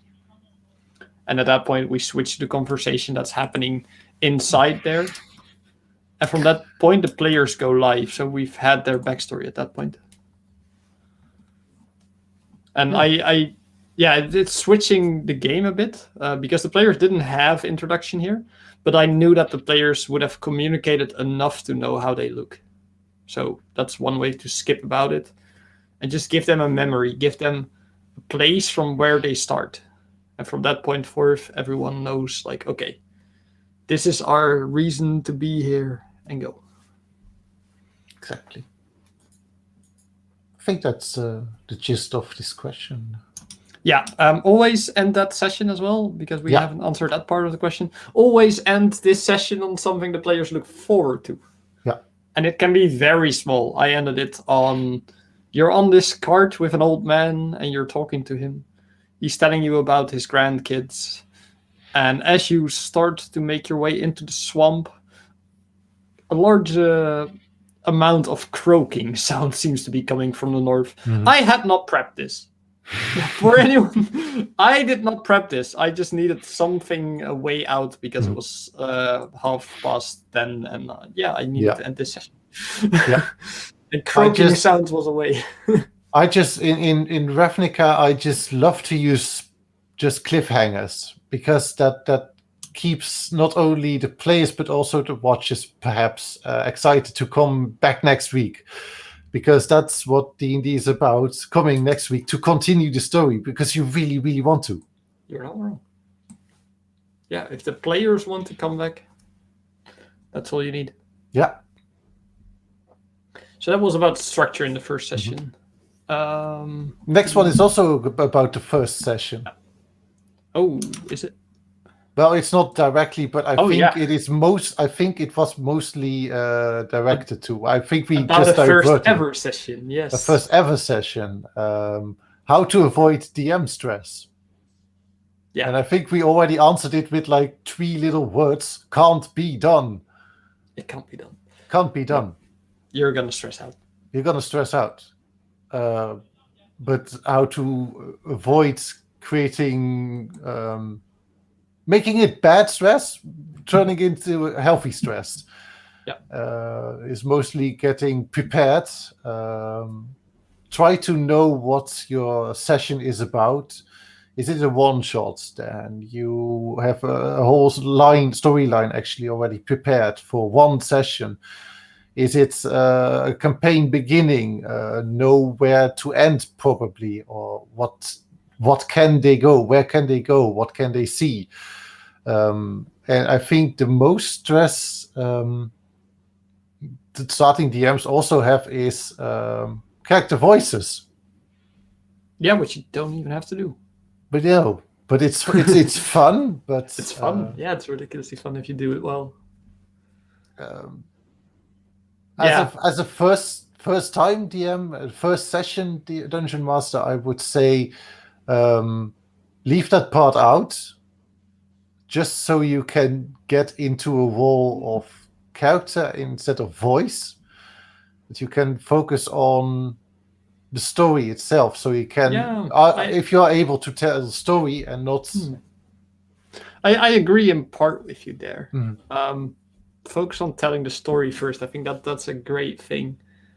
But to me, I think most important, and this is gonna sound controversial to any other skill in life, I think as a dungeon master, it is very good to start off your first session instantly in your style. If you're a cook, you're going to have to learn cutting very well until you find your own cutting style. In DMing, everybody has a natural style, because throughout life we've all told stories, many. And some people tell them the most mechanical way that they can. Like, oh yeah, this person showed up and we just told him he's a dickhead. And that was about the story. And then another person comes around, like, yeah, but he walked in with such flair, like you could instantly see his ego. And it's a completely different story, but that's the style of telling. And if your style is extravagant and crazy, just start with the voices. Go from the voices and build from there. But I think most important is indeed telling that story. If you don't know the mechanics of D&D too well as a dungeon master, if you don't know the mechanics of D&D at all as a dungeon master, you can take 5 looks at the character sheet and run. Exactly, because the players need to know the sheets. Because all you know is, oh yeah, there's skill checks, and they have all these skills that they use. So you can just ask them like, oh, make me an intimidation check. They have ways to attack, so you probably have ways to attack and to do damage, and they seem to have somewhere under 50 health points, so you can roll damage up to a point. That's all you need to know. And understand armor class, but that's about it. And, which is also not that hard. And you don't need to know how a spell works.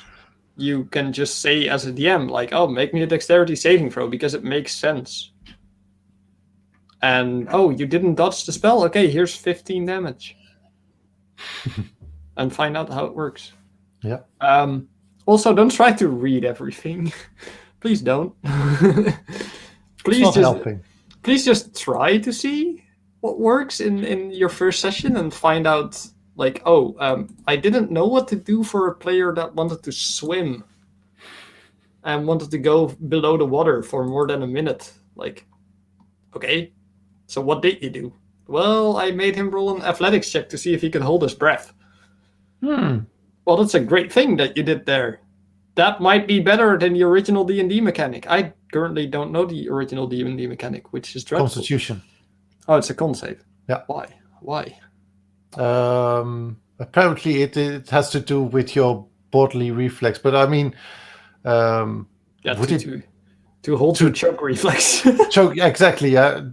No, more about how much blood you can still keep pumping to your brain, probably. Yeah, makes some form of sense. Makes some sense. Yeah, I think athletics, just like can you keep yourself underwater? Yeah. Yeah, I think you find out those things as you go and find what makes sense. And if your player tells you this doesn't make sense, listen to that player. That's fantastic feedback. If the player says, oh, I have to, while I'm reading the book, I have to make an Arcana check.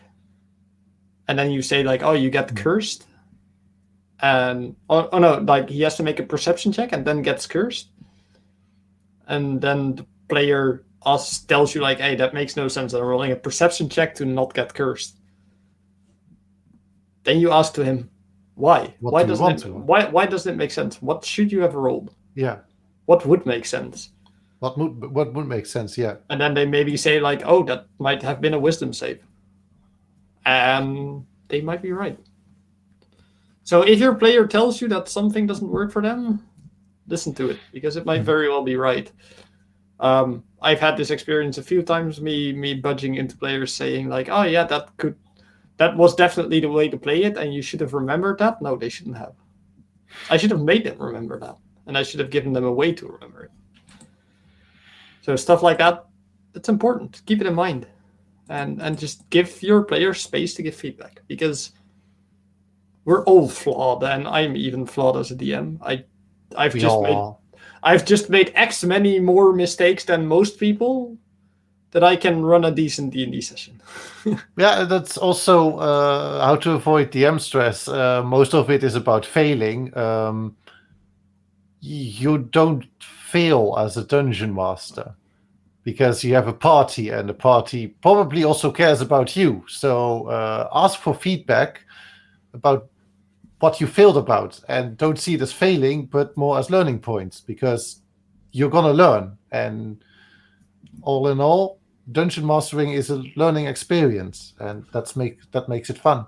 I think a great question to ask yourself before you find your first group as a DM, that like you're saying to yourself, okay, I want to run D&D, and I need a group to try it with.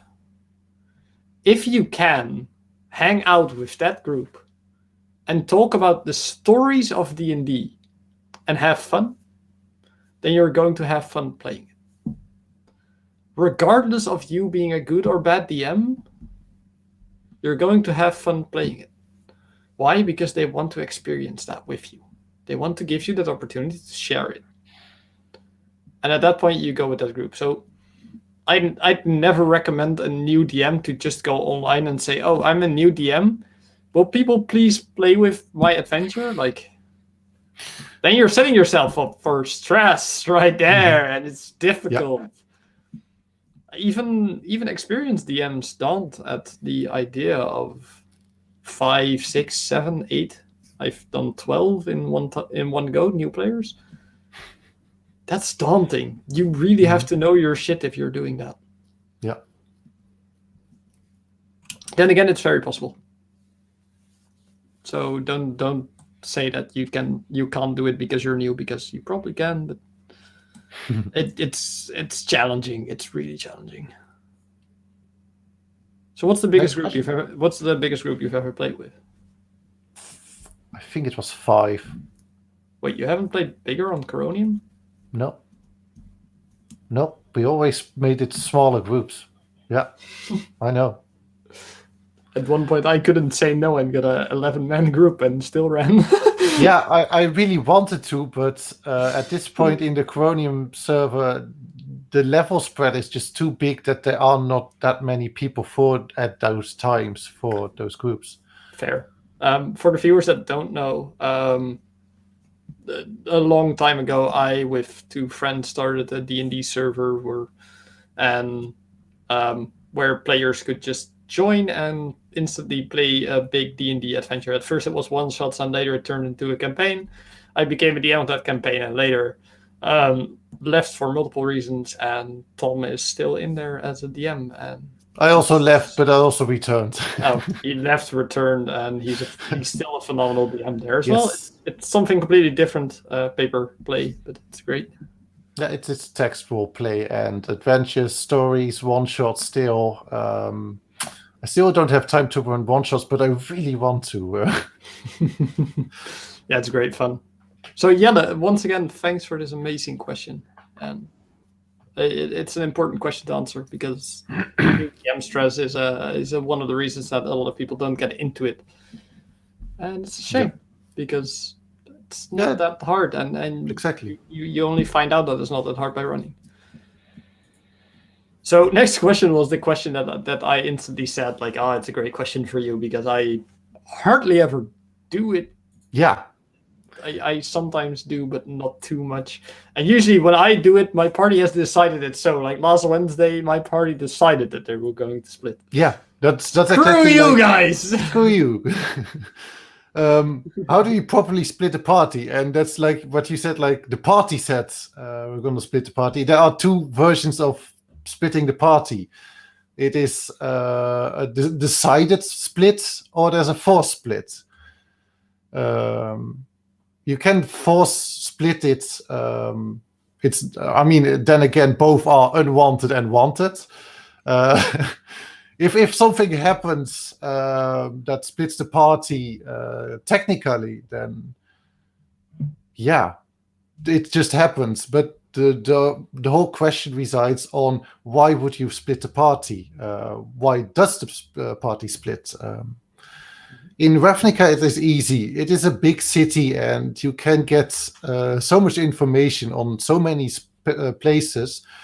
And you really don't need all 4 of you to be there, because it's not a wild forest where everybody's just out to kill you. So you need to stay together. No, you can split, because there's nothing really that's going to hurt you, unless you ask the wrong questions or threaten the wrong people. Then they're going to kill you. And then you just have 2 other people in the rest of the city running around, not knowing what's going on. Yeah. Yeah, I think that is probably the more important part of the question mechanically. In your mind, I think that's even the better question. How do you keep track of the 2 pieces of the party, 2 situations? Because it also means 2 rooms the players are in. Yeah. How do you switch? How do I switch? I keep notes. I keep a little notes of like, where did the last part of the last party end, so I can pick up with the new split party at that point. Whereas I just make again notes where they end, so I can pick up where the rest ended. Oh, so just looping and looping without really getting into mind of wait, what were they doing? What were they saying? What did they just say? Just little notes of it. But Glenn wrote this question, and I think I really know why, because he is at this moment split from the party. How do you unsplit a party? Is what How he's do trying you to ask unsplit here. a party? Yes. How do Sorry, I Glenn. get back? Sorry, Glenn. I think you really are stuck where you are right now. So what happened? Everybody knows the phenomenon of bag of holding. Everybody wants it, but what happens if you put a bag of holding in a bag of holding? It's a planar portal, right? Yes, you create a planar portal to the astral plane. So one big group was in hell. Was fun. Okay. Bag was put in bag. 2 of them ended up in the astral plane and not together. YouTube just decided we had no viewers for the last 40 minutes. What? All of a sudden, it said, like, yeah, your viewers are gone now. Oh. What? I still see the chat going in, but it just said no viewers anymore. Goodbye. No views. Oh. I just saw a message coming up. Poor Shay, yeah. Yeah, poor Shay. Shay was put into the astral plane, and so was Arana. And Arana, being a warlock, she just cast banishment on herself to get herself on the material plane. So Trick. Shay was left alone, and the most problematic part is the rest of the party does not know where he is. Yep. That's the hard part about splitting a party. And how do you do it properly? First off, don't plan or split a party. Don't plan or split a party, but this was forced. Unwanted forced split. Yeah, it's there are a few ways of how he gets back, but it could as well be that he's a lost soul at this point. Yeah. Which I do not like, because I like the character. He's a wandering soul at that point. It's a wandering soul. Okay, fair. Yeah. But how do you probably split a party? Preferably not, unless you really can. And what I took away from it as well is definitely when you do keep notes every time on when you switch the last part of what happened in the first one. Yes. It's a great thing to do. Well, yeah, my way usually is I always, if I split a party, I do it in initiative order. And I just make sure that one party is waiting while the other is doing. I never have 2 sets of combat at 2 different places. That doesn't work for me. And I think we've already come to the last question that's in the notes for us. Definitely, we'll still be looking at chat for questions. Ooh, yeah, that's a fun one. How you say it, like the last one in our notes, and it is about notes. It's a nice little segue. Whee. Yeah. And the question is, how do you manage notes? And I think we, to an extent, use the same way. But first off, everyone in the world has their own way. Yeah. My way, thy way. Yep. It needs to work for you. So one of the things I have, and I'm sorry for the atrocity that they are managed in right now. Part of my notes is preparing the spells, D&D's official spell cards. Is the thing I use for that. I keep them in front of me while play. D&D creature cards during play, amazing as well. I have all of them. So yeah, there's like one big book of cards next to me. And they're really, really worth it for the DM that likes physical cards. But for everything else, I use OneNote personally. I'm a digital DM. I use my laptop during the sessions. With the understanding from my peers that they don't use laptops or anything during the thing. Yeah, of course, if we're playing online right now in COVID times, it's easier that way. Yeah. But yeah, For me, it's OneNote. I know a lot of paper DMs, which is fine. It's just different. I also have quite some player notebooks here that I haven't written in a long time because we haven't sat on a table in a long time. Fair. Yeah. So also Duo as a works player, for you. OneNote works great. Word works great. As a dungeon master, I just prep my sessions in Word for that session and just keep notes of what happened, what things really expired that matter. And again, only write that down or note what matters, because you can write down he stabbed the barrel, but Yeah. it's not going to have a consequence if on a later date in the plot line or in the storyline, unless you really want to put it in there. So the big bad evil guy's here, and there's just one barrel next to him with a dagger stuck in it. He's smiling at it. Yeah. No, yeah, I think that's really important. Write down exactly what matters. Do nothing more than what matters. Because it's your time you're spending prepping. Yeah. Not only prepping, but also during the session, noting things down. Yep. You just want to run the story and get it flowing and get it rolling in, also in the players, to get them immersed in your story that you have written. So don't keep 5 minutes apart from what you have just said and what the party just have said just to write it down. Make small notes that matter and create a story. What I wrote down from a 3.5-hour session: frogs not killed but avoided. Mm-hmm. Beloved new customers, with quotation marks about beloved, because they're not really that beloved. There was a riddle among the guards that was posed. I have a tail with no body. I have a head, no brain. What am I? Pirate. That's actually an unused one. I've written down the name of a person, and that's literally it. Oh yeah, one sailor jumped overboard, and 2 were killed.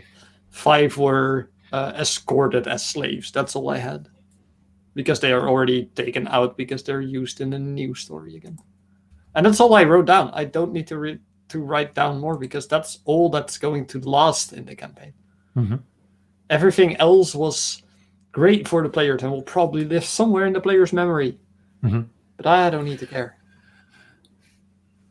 I also, for Ravnica, especially because we just use Discord a lot to just chat with each other and message, I also have Kevin created a pretty channel for me called Recaps, and I just put in my notes down of what happened, and I try to keep it fun and just give it's worth having a read. I'll post a Discord in the.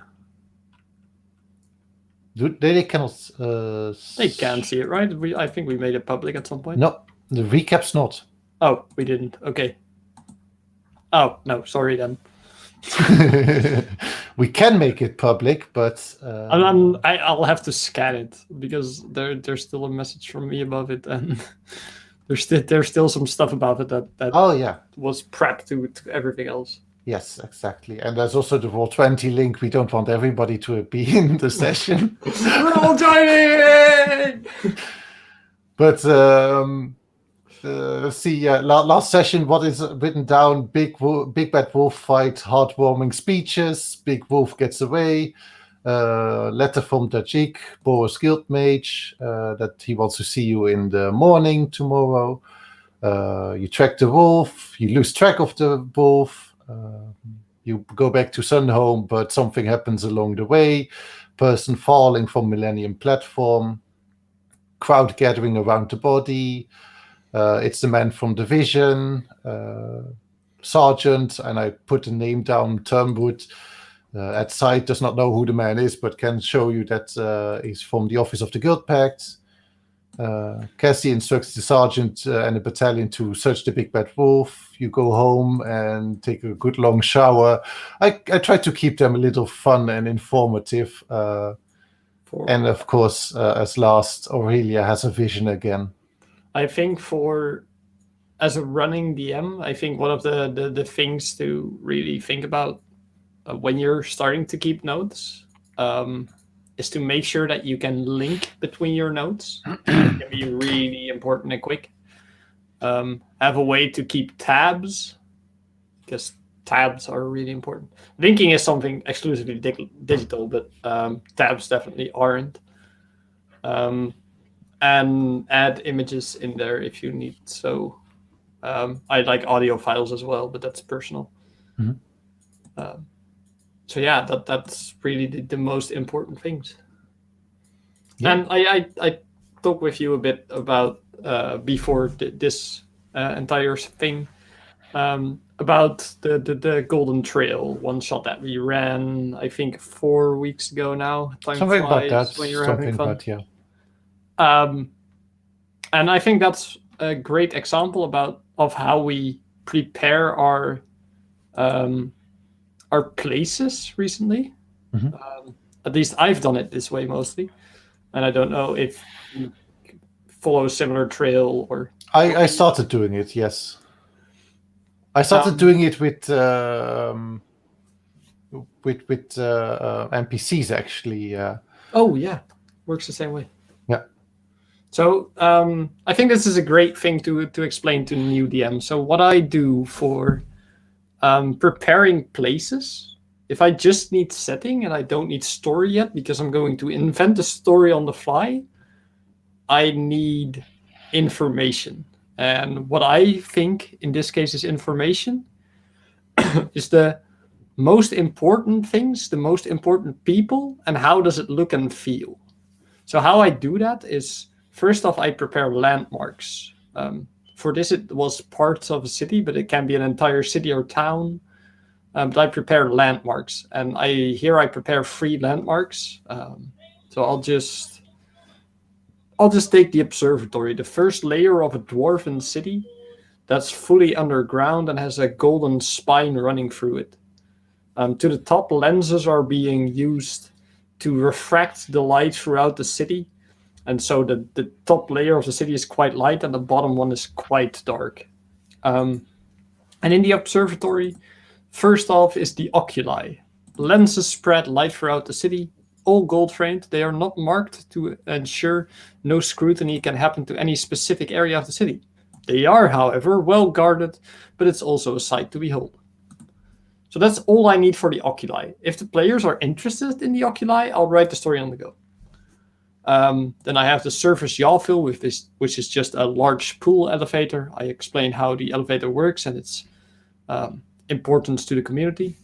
And I made one more place, the Inventorium, a center for all that's new, both magical and mechanical, where scientists meet from all over the country. That's 3 landmarks, which I can use to spice up this area. So they don't go to the observatory looking for a tavern. That wouldn't make sense. And if they did, I could make something up. But these landmarks are the reasons you would go here. Then after that, I use the details. And I have 2 of that, which is scenes and streets. And these are just jam-packed information parts. For the scene, it was large amounts of metal plates riveted down, lining the walls. At night, cold, empty halls illuminated by a few magical oculi shining through precision lenses meant to serve hospitals and bars. Hot, dry air makes these halls feel like a sauna. Doors with nameplates of the various engineers line the sides of these serene halls. During the day, this area is filled with parents teaching their children about the miracles of engineering, and the heat just toughens them up. And it is this jam-packed information where I can just say, like, oh, I need something about this area to quickly describe this combat scene. So you hit this person, and to the side you see the reflection of your blade in one of the lenses that shines quickly in your eye as you strike, and you barely miss because of it. Stuff like that you can just instantly use time and time again. And last I used the notables, which are just 2 NPCs, somewhat described to give importance, but I don't describe what exactly their use to the plot is. YouTube said that you had no more viewers. No, yeah, I believe there was no moment that you actually weren't there, luckily. And we love you for being here. Oh, we really do. Actually, the viewers have been going up slowly but surely throughout this thing, so that's good to see. Cool. So yeah, those 3 things, landmarks, details, and notables, I think are really useful for a new DM to just have. And don't write the story out of it, just run it like that. Just go and see what you come up with during the session. Make them visit some notables, some landmarks, and just go roll from there. Get a notable into a landmark. Yeah. It really, I think it would really go back to improvise and go with it. Yeah, I think we fully improvised that one shot, didn't we? We wrote the end, we made a dungeon, and we just said we both invent a way to get the players there, and that's our session. That's our bit of fun in this session.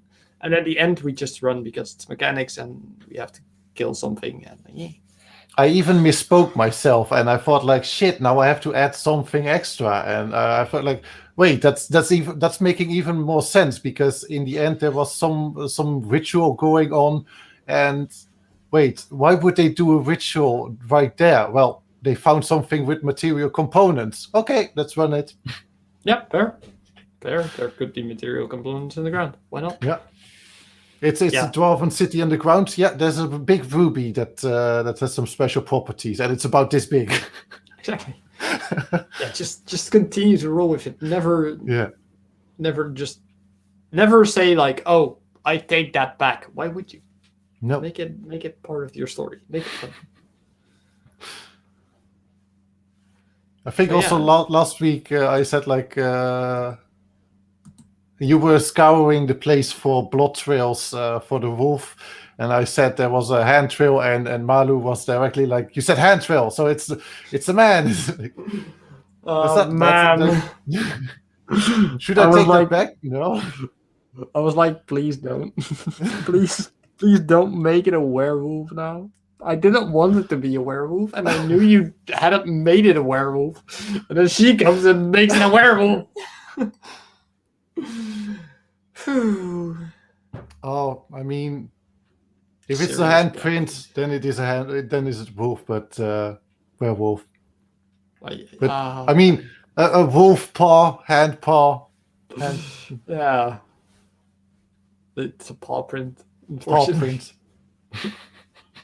Oh man, that was a dreadful bit. I love it. It's blood. There's blood. There's blood. Period. Let's state the facts here. The Wait, what? Doesn't matter. There's blood. Period. What? It's blood. Period. Did you say? Wait, is this wolf on its period? So it's female. What? Stop.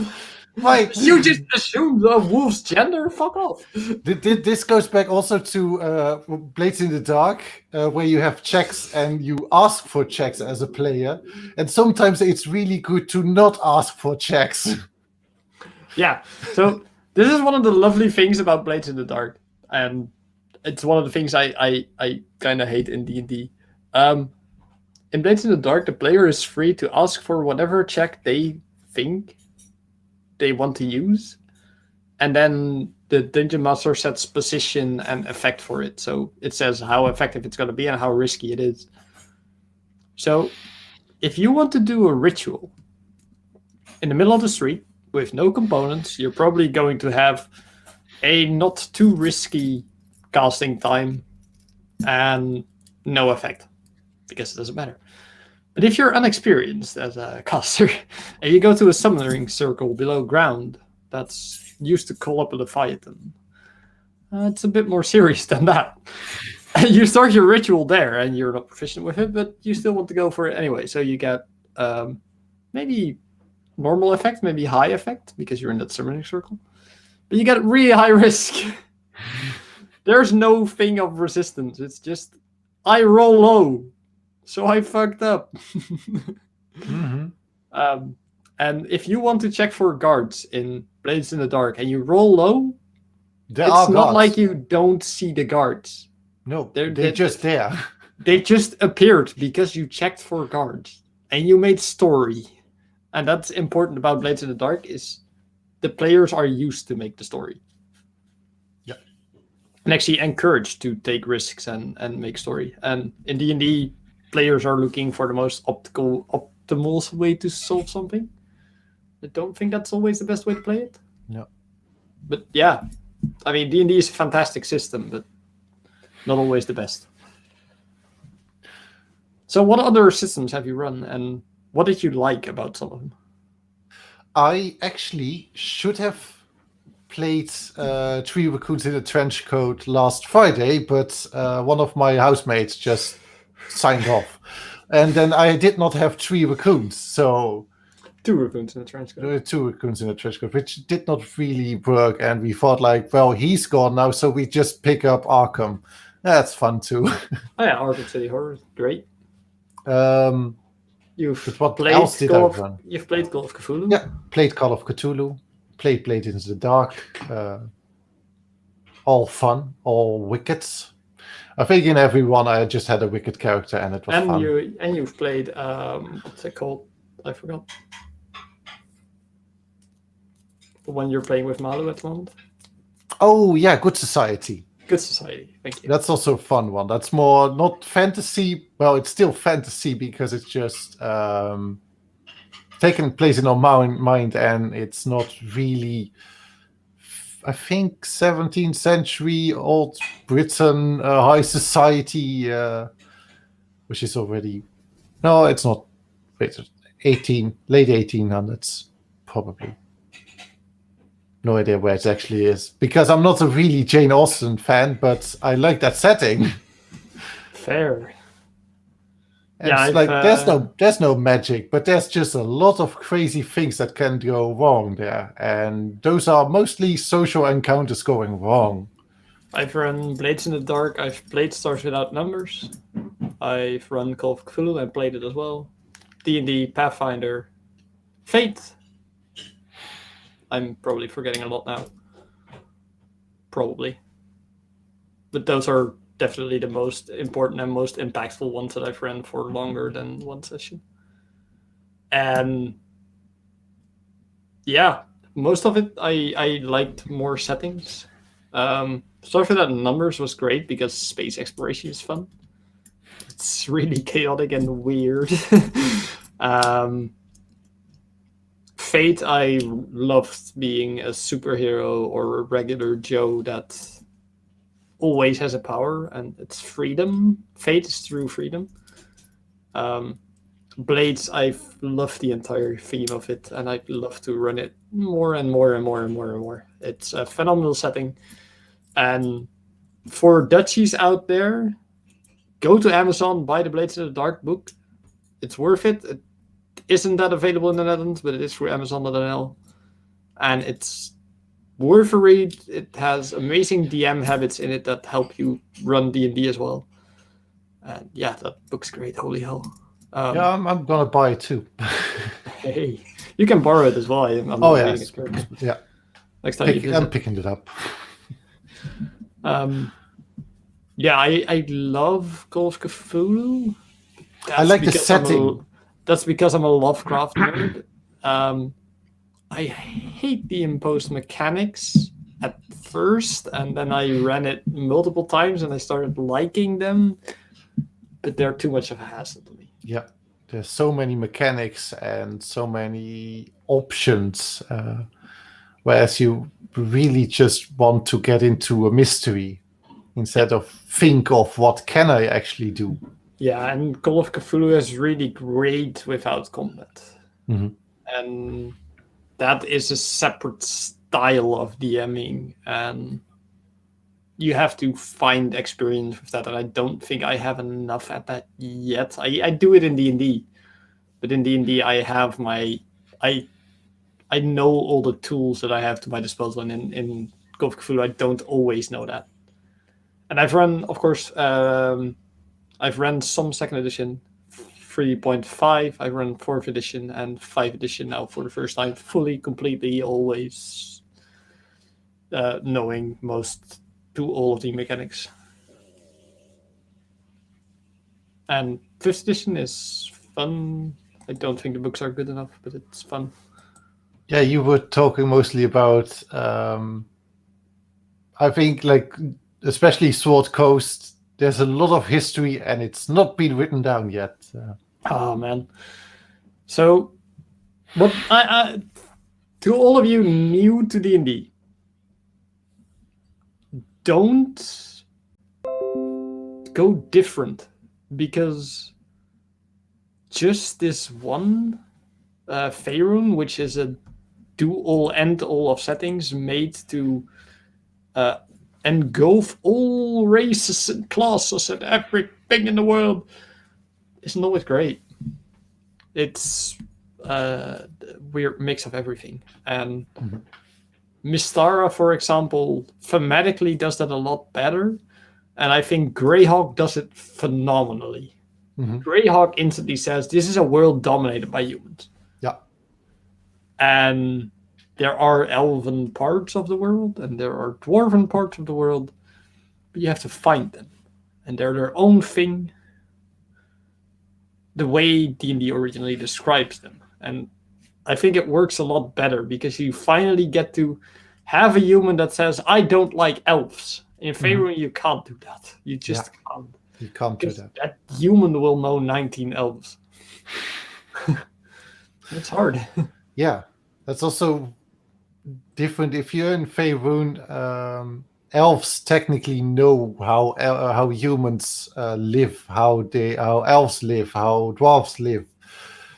An elf in Greyhawk does have no idea why humans stay at one place for so long for the rest of their lives. Why don't they travel? Why don't they go just travel? Yeah, they don't get that old. They don't get that old. Exactly. So yeah. And I think that we're basically getting to the end. I don't know if there are more questions in chat that we really have to answer. I have not seen anyone yet being popping up. But if you have a question, do ask them now so we can answer them. Yep, we still have some time. So definitely go ahead. Because I also sent you yesterday. I was just also browsing Greyhawk, and I was opening spells for my wizard that I'm playing in Greyhawk. And what would she take? What would she do as a wizard? And why would she create her own spells? Because she really wants to create her own spells. And then she finds one spell, and it's made by a wizard. It's Otiluk's Freezing Swear. Oh, yeah. And I thought, like, wait, Otiluk, where is he? Is he in Faerun? Is he in Eberron? I don't know. And I see he's in Greyhawk. Cool. Can we meet that guy? Yep. Yeah, I love that.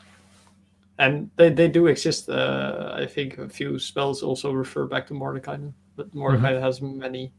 Yeah, Mordekainen, Tasha, Aganazar? Huh? Aganazar is also one of them. Aganazar Scorcher. I think Aganazar is also... Yeah, it's Aganazar of Neverwinter, so yes, he is in... quite early death, though, so long history. Neverwinter? Neverwinter is Faerun. Yeah, that's Faerun. For a Faerun player, Aganazar Scorcher is definitely one that they can explore. Are you excited about the upcoming D&D Magic the Gathering crossover? I'm looking at you because I haven't heard of it yet. From who's this question? Terribly important. Yeah, I'm not playing that much Magic the Gathering anymore, but one of my table friends here every Friday, he's also really into it. So I'm sort of looking forward to it. I think it was a school also. I think I'm both excited and unexcited for it. I'm very excited for it is a good setting, and there's a lot to it, and it's probably going to make for a great story again. Mhm. I just wish they'd make a D&D book explaining the Magic the Gathering setting. Mhm. Yeah, well, that's what I'm trying to do for you in Ravnica. Fair. Yeah, But that's it's just going a little slow because you're still staying in Ravnica, and I sort of need to fair. push you out of Ravnica, but that's Yeah. going to be a little while still. I mean, Few more sessions. yeah. Like The only thing that's I the thing really- about Greyhawk. Like Greyhawk's entire world is already explained. All the Mhm. countries are explained. And for a Magic the Gathering DM in D&D right now, for Pharaohs they have quite a bit. Yeah, For Ravnica they are quite loose in what they know. There's very little yes and no, tangibles. but there are a lot of stories out there on what happened in Ravnica and about the characters in Ravnica and the cards of Ravnica. Yeah, but you So you not- really have to go out of your way to find it though. Yeah, you really, and I do that because that's just really fun and informative. I'm reading last few weeks. It's mostly just looking up what did Teysa do and why would she continue this path and why does she need to party. That's a Maybe really we just fun need one. the great Ravnica Gazetteer. Yeah. That will take quite a while to make though. Which base character or object needs a cool MTG card? Ooh. Yes. Ooh. Yes. I actually I already made 2 cards. One card as a planeswalker from Cassie and Yeah. one from Leanna. I'm still working on the one from Aurelia, but that's also really fun because I already used to make some homemade Magic the Gathering cards because I wanted to make a cube that just also encompasses a little bit of D&D mechanics, but it just gotten out of hand. So what you're saying is the characters that everyone can see on the stream next week again. Yes, These cards. those cards. Fair. I like it. But also the crossover from D&D and Magic the Gathering, the only thing I really know is that Liana Vess is going to be Headmistress and the Arwen twins are, I think, in it. And I already written down something for the Arwen twins in D&D, which is fun. Because they're coming from Eldraine, and that's really the fairy tale setting. Ooh. And I really like that. So, and you already met like a witch in a wood, but that's in Innistrad. I want you to meet a witch in Eldraine and see that it's different. Fair. Yeah. There's But not that so I'm much. planning that. There's so much still So much. to uncover. Yeah. I Yeah, would really like to see you like go to Ixalan and meet like the really Tomb of Annihilation setting of the I jungle. Yeah, I think once we get more freedom in planeswalking, Mhm. then we'll probably switch back to a more conventional D&D style of hunting down magic items and stuff like Yeah. that. Yeah. Strixhaven, the upcoming set. The one after that will be the crossover set. Oh, Strixhaven, yes. Wait, there's already 2 announced? Yeah. Oh my, I'm not up to date. Me neither, but Thank you. We will need to Google all of this in the downtime, and we'll probably send to each other like, "Oh, dude, this is awesome!" And that's awesome. That's awesome. And then we buy a whole set, and then we are just unpacking cards. Yeah. I think that would be a good place to end this session. I would like to thank everyone that sent in their questions. Yes. A whole ton, and I'll try to send the ones that ask the questions in the Facebook groups their questions back with timestamps. If I hope they're if answered. I have time to do it, because tomorrow 9 o'clock already in the morning, I'll be helping my sister move out of her current house and into her new house. So I'm gonna have a busy week, but Yippee! part of the ship, part of the crew. Yeah, And my part of the ship, family is part of my the ship. So yes, thank you all for watching, and I believe we will see you next week. Yeah, next week, Ravnica D&D. Just go watch because it's fun. Oh yeah, 8 Continue p.m. the story. Central European Standard Time, Summertime. summertime. I made a mistake putting down CET, but apparently it is CEST. I did not know that. CEST. Until next week, 8 p.m. CEST. Should I start waving or? I'm Yeah, I'll just be gonna ending wave. it at the right time now.